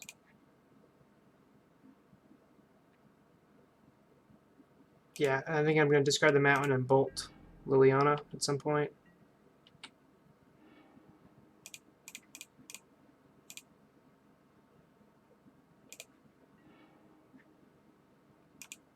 Unfortunately, I have to either discard the bolt or the Scapeshift here.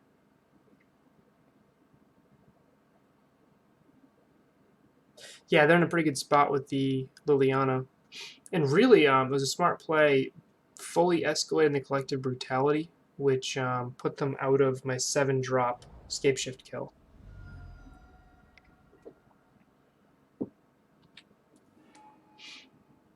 Otherwise, I would have discarded the bolt. Okay. 1, 2, 3, 4, 5, 6. If I top deck a land, I can Scapeshift and put them at 1 life. And then I just need to top deck a land in the following turn, and I win. So I think I'm actually just going to discard the bolt and do that. Prey on a top deck here.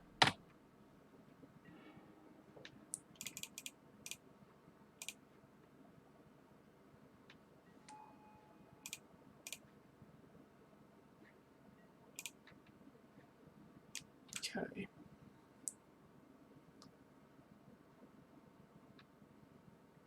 I can Needle Liliana. It's probably the best line. And then Karn's just going to die. Yeah.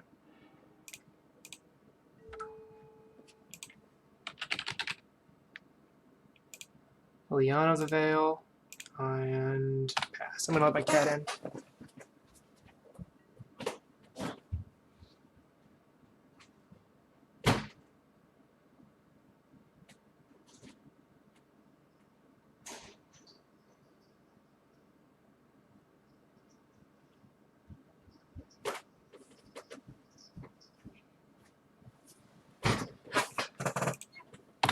Nothing I can do here. They're going to kill the Karn. If they drop a Goyf, they're in good shape. They are now at 16 life thanks to Bob. So if I top deck a land and they don't Thoughtseize me, I win. Okay. That's 6 mana. That's a 7th. This Needle is doing so much work. I'm so glad it's in my deck. I mean, imagine if we didn't have Karn there.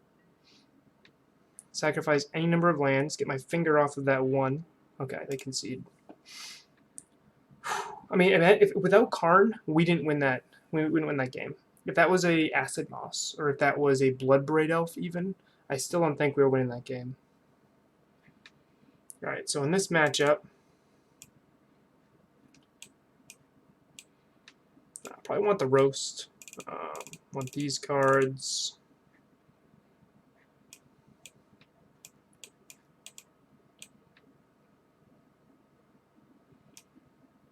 I don't know how good Acid Moss is here. Like, Acid Moss is strictly better than Farseek, I think, in this spot, but I'm not 100% sure on that.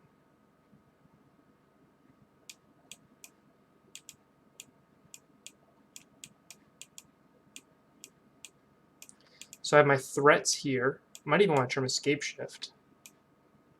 These are absolute. These are my ramp spells. Here's my removal.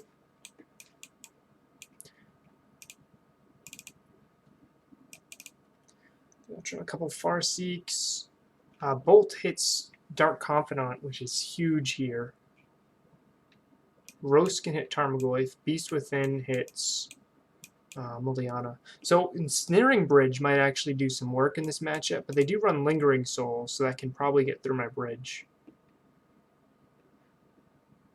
I think I'll cut a Bolt. I'm not sure if Bolt, Farseek, or Acid Moss. I don't know which one of those is the right. I'm going to keep this.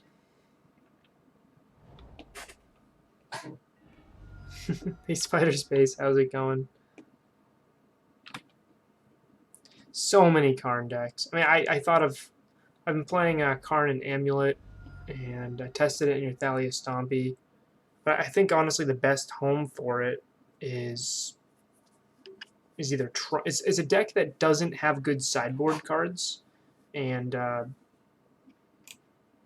to be completely honest, Titanshift normally has a terrible sideboard. They're stuck in red-green, so they either need to splash white or blue or splash black. I've tried all different types of this deck to see which one has the best.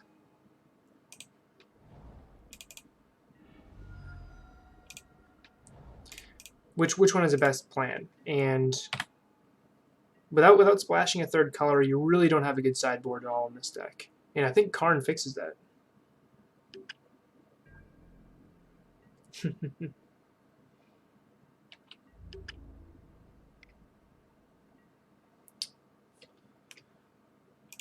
So they drew a Blooming Marsh, and they're offering a trade here, which I find intriguing. I'm definitely blocking. The question is whether I trade here.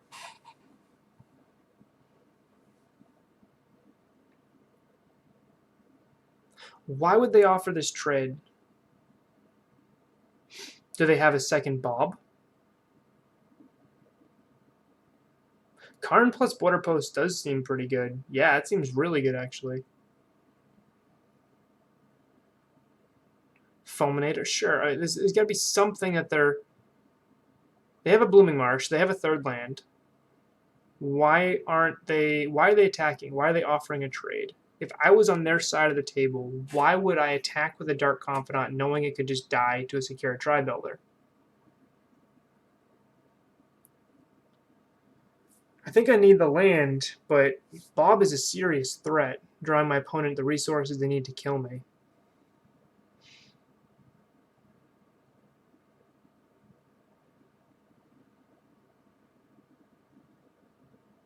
Maybe.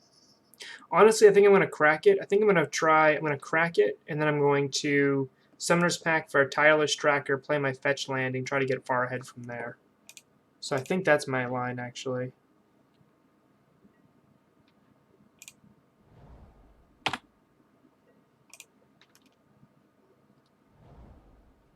Okay, they're not playing the Blooming Marsh.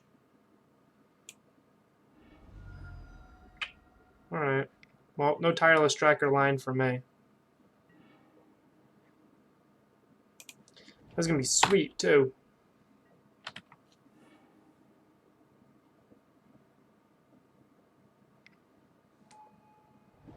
Still don't know why they sequenced that the way they did.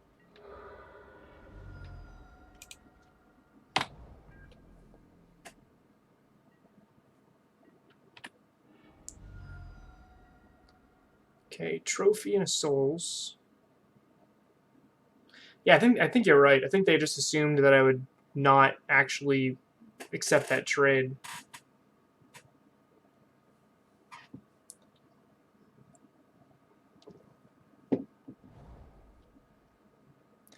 Man, I really wish I was able to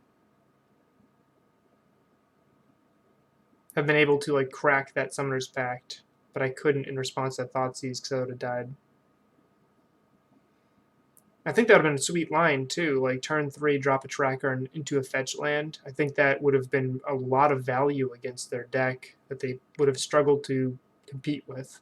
And they're probably not keeping an Abrupt Decays against me, so they'd have had to Assassin's Trophy my tracker, which would progress my game plan for Scapeshift.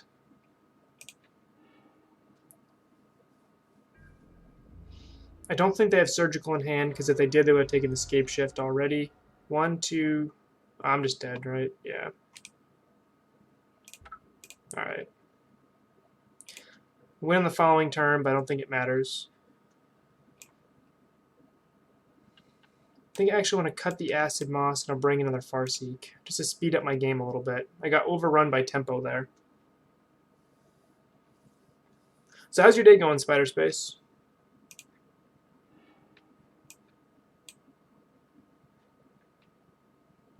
Yeah, I'll keep this.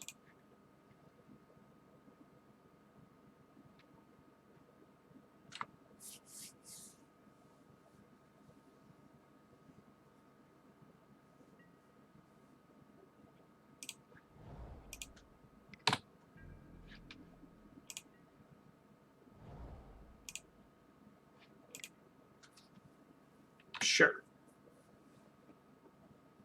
Kind of have to take the Steve here.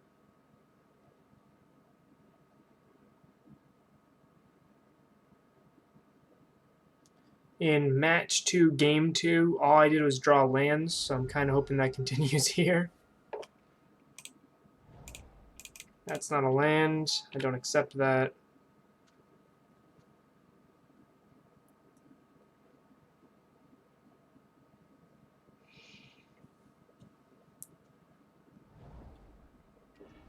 Okay.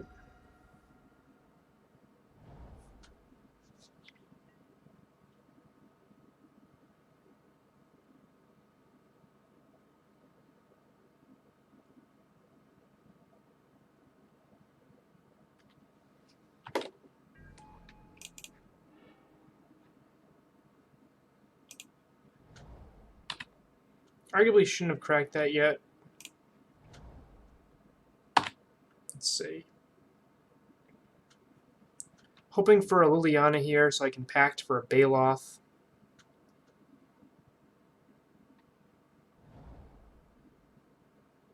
I could have done that line last turn. Yep, okay, here's a Liliana. Are they going to make that mistake?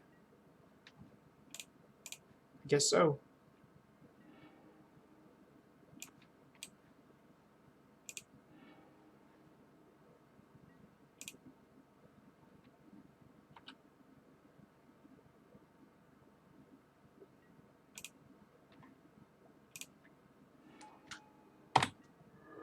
Unfortunately, this makes their Goyf bigger than a Baloth.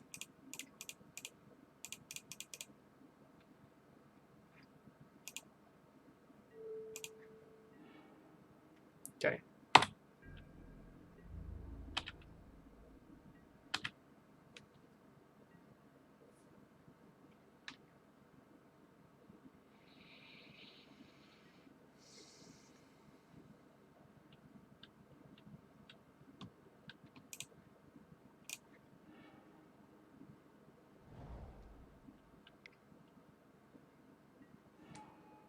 Okay, opponent's Hellbent.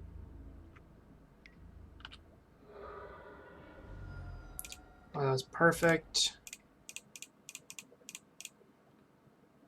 Now if I can top deck a land one more time.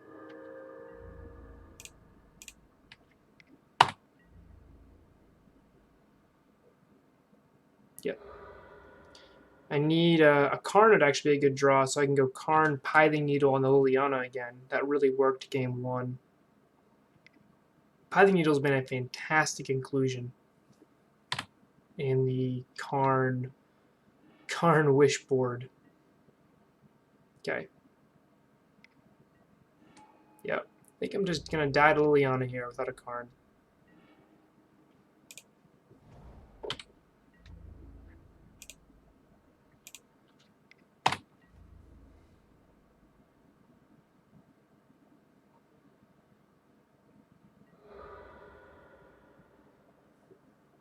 They didn't block?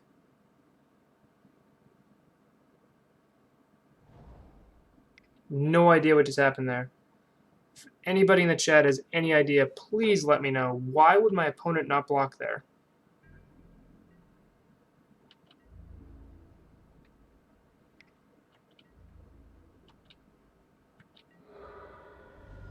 Not crack a fetch. 1, 2, 3. Now I have 5 mountains, so Valakut will start being live.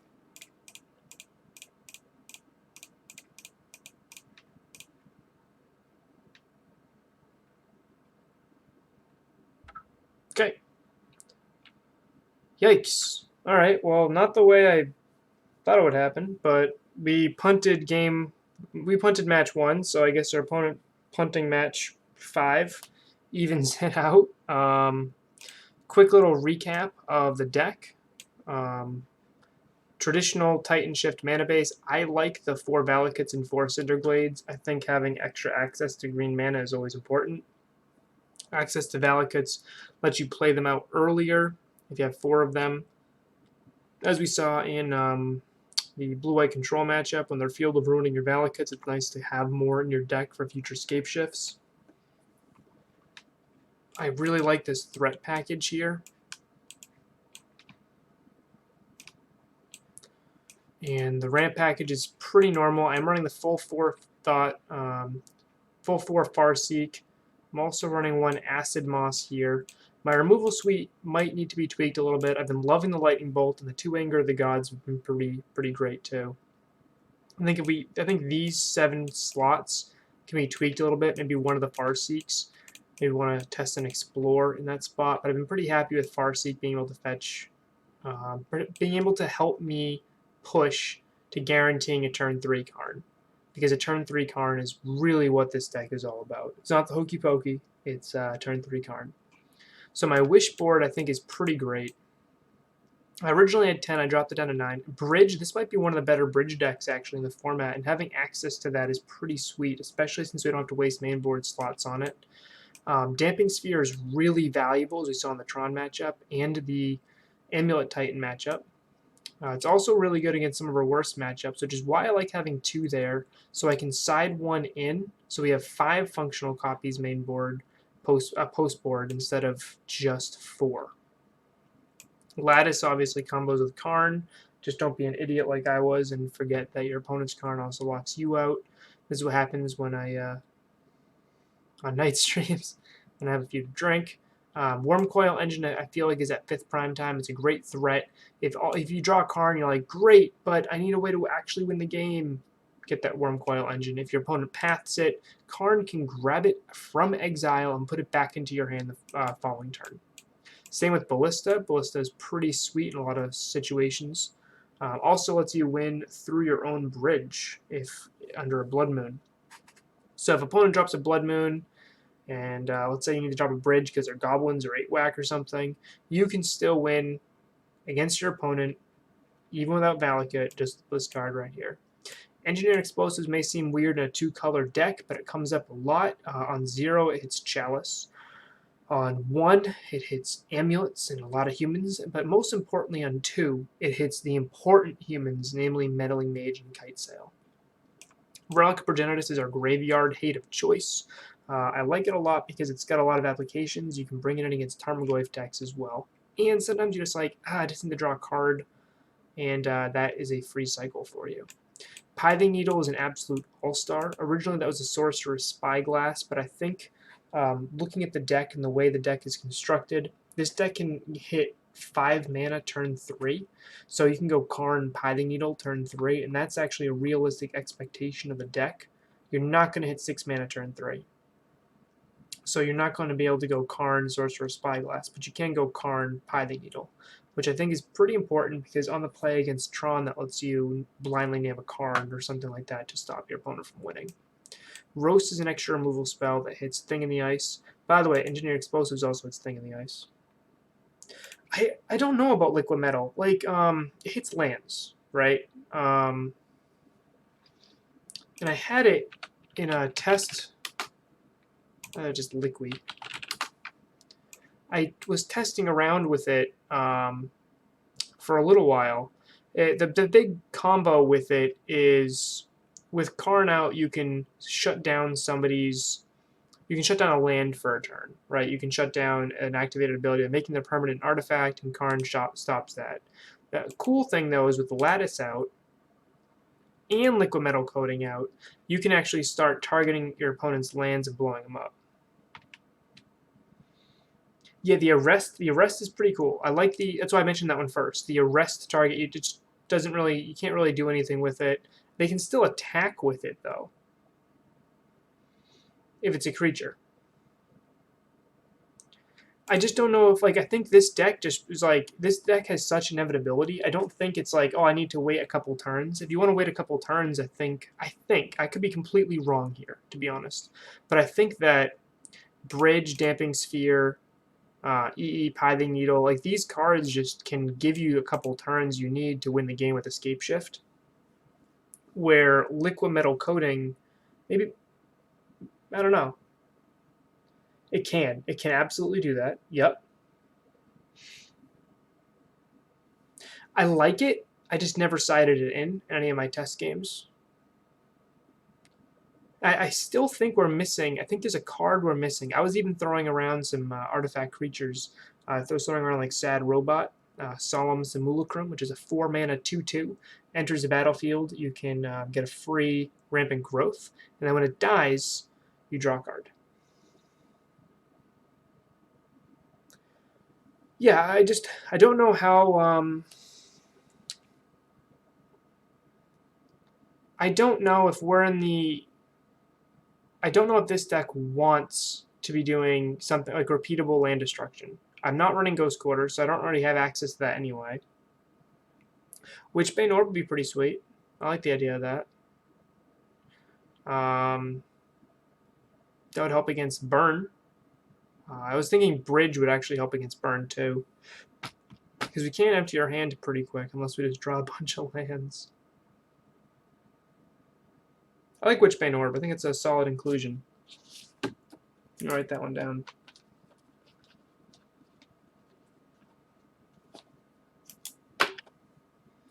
I've actually grabbed Wormcoil, and against Amulet Titan, if I had grabbed Wormcoil instead of Mycosync Lattice, I would have won the game. I already had a Damping Sphere out, and they had no mana accessible, but they had a Karn in play that they cheated into play with an Amulet and some Karuz. My Damping Sphere is locking down their mana source. And if I just grabbed a Wormcoil, I could have won off that, because Karn Amulet decks don't run Path to Exile, and they were at least 2 or 3 turns away from a prime time. So if I just dropped a Wormcoil in play, I could have easily won that game.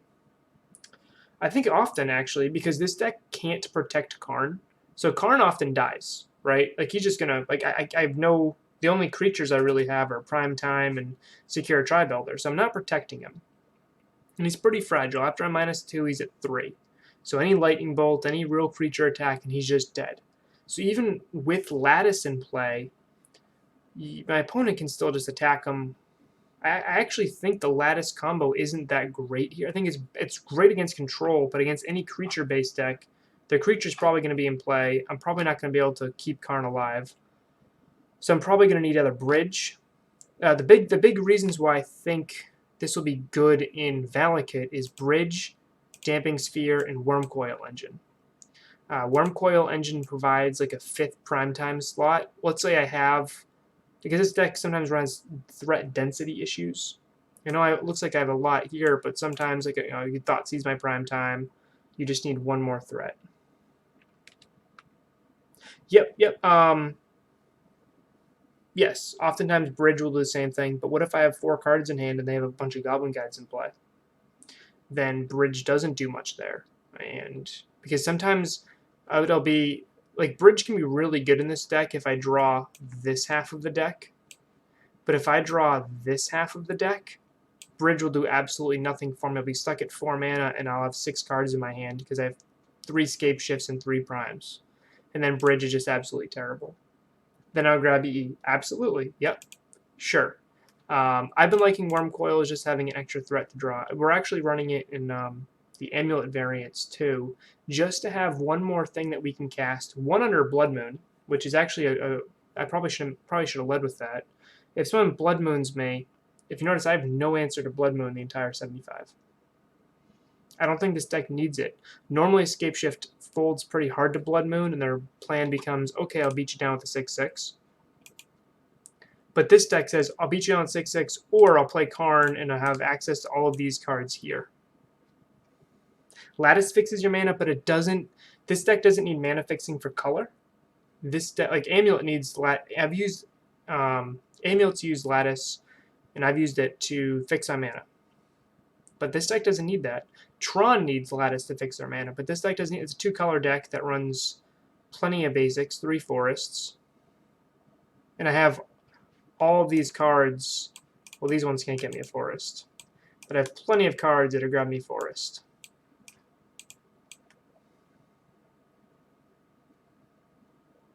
So I don't actually think Blood Moon's an issue here. So I think opponents might bring in Blood Moon against me, but I don't actually care that much about Blood Moon. Blood Moon shuts off exactly Scape Shift. If they side in 4 cards against me, they locked out 4 cards that I'm running.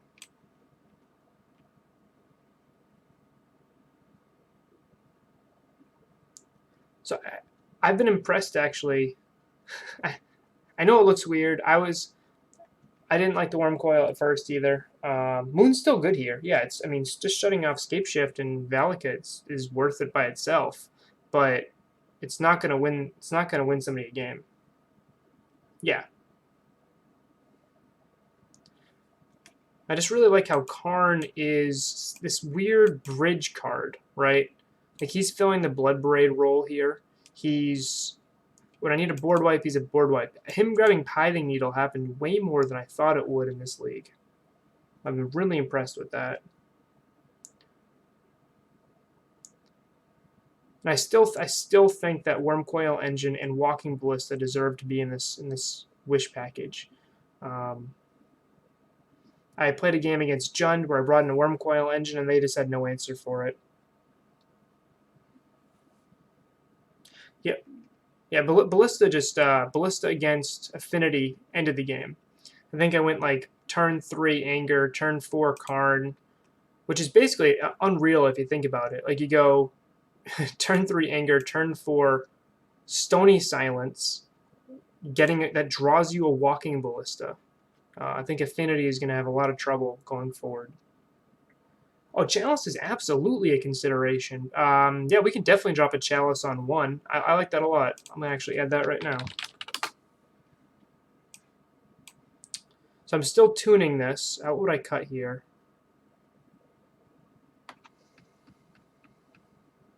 Honestly, probably the roast.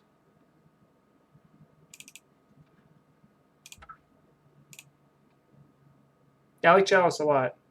I don't know why I didn't think of that. I was looking through a bunch of different options because we can easily drop a Chalice on 1. In the matchups, we probably want the Chalice on 1. We really don't care about our Lightning Bolt anyway. And with Lightning Bolt really being our only 1-drop. We can also drop a Chalice on 0 against a lot of decks. And this deck has enough mana where you can easily drop a Chalice on 2, 3, or even 4 if you need to. Yep, it lets you play a mini Eldrazi Tron. I like that. I like that a lot. Thank you. I've still been impressed enough with Damping Sphere to maybe even want a 3rd copy, which just basically would mean I would guarantee to have it every single game I need it. It may look weird to have a Wish package, but I have a 2 of in it, and believe me, I think it's weird too. But it's nice to be able to go like this post board in a matchup you really need a Damping Sphere and say, I have 5 copies now. Yeah, I think Chalice will too. Damping Sphere hits Tron, which can be a little difficult, as we saw in match 4. We beat them, but man, that was a tough fight. That completely shuts down Amulet. And what I like about this is, let's say an Amulet player goes like spends their 3rd turn and just plays in a packs for an Azusa and just drops a ton of lands, prepping for a Titan next turn. But they drop a ton of Karoo lands, bounce lands. If you go Karn, Damping Sphere, play it, they might die to their own pact on their upkeep, because Damping Sphere shutting off the bounce lands and making them colorless is huge.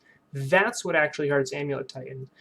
Damping Sphere making their bounce lands go from 2 mana to 1 mana is painful, but it's not the end of the world. Making it now cost colorless mana, provide colorless mana instead of colored mana, that is what kills them. Yeah, I actually think I might even want, to be honest, the 3rd Damping Sphere here, because I think Damping Sphere is such a powerful effect that this is a big mana deck that gets to run Damping Sphere. This hits Ad Nauseam, which this deck really can't beat, Storm, which this deck can't beat. It also hits Amulet, which I think is slightly unfavorable for the normal version of Titanshift, but I think it's pretty even here. Tron, which is just a straight-up even matchup. I think Damping Sphere just makes that... It makes a bunch of even matchups better, and it makes a bunch of terrible matchups playable, or even. I originally had a Grafdigger's Cage and a Relic of Progenitus, and I was also toying around with Tormod's Crypt, because we can easily get a turn 3 Karn. We can go turn 3 Karn or Tormod's Crypt, and against some decks that might be fast enough, like maybe that's fast enough against Dredge. But we can also sometimes get 5 mana on turn 3, which means a Relic or a Cage is probably fine there too. I ended up sticking with the Relic over the Grafdigger's Cage simply because we're already running 2 Angers, which will hit the Coco decks. And Relic, I think, is pretty important against a wider variety. Yep. Yeah, I mean, I'm going to have 4 mana turn 3, and if I let off with a Search for Tomorrow into any of my other ramp spells, I'm going to have 5 mana turn 3.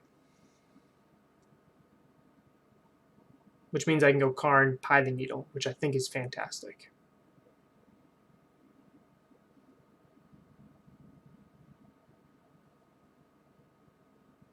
By the way, I'm super excited for our super secret project.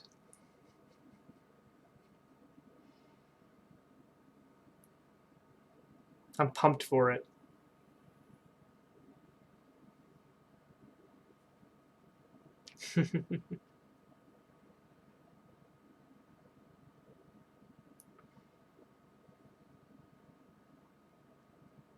I really can't wait, but there's still so much work to do. So all in all, I think this deck is... I think it still needs to be tuned. I think, like I said when I was looking at it before, I think these 7 mainboard flex spots are under consideration. I think of these, they should be some combination of removal, ramp, or ramp. Explore, I mean, maybe the Farseek too, it'll be 8. And I still think the Wish package is not optimized. Witchbane Orb would be fantastic. I'll have to pick one up. I don't have it.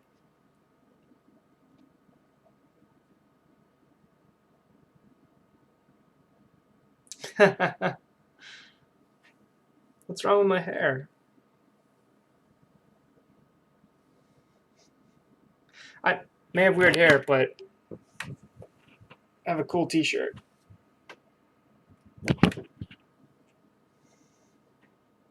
Spider does have like the world's coolest hair.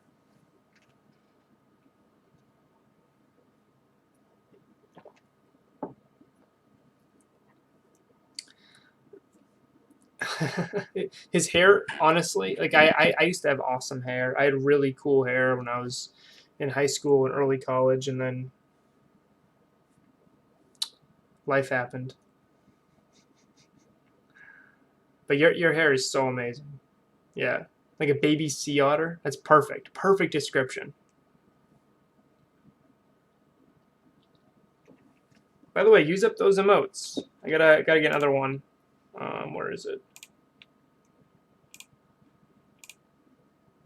There's my greedy emote.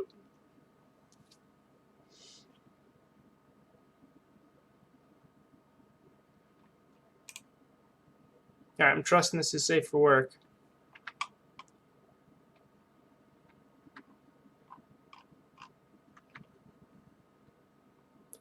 Wizards of the Coast, Josh G. Yeah, you beat them. Traverse is fantastic. I want to live in a world where casting a Grim Flyer on turn 2 makes me feel safe.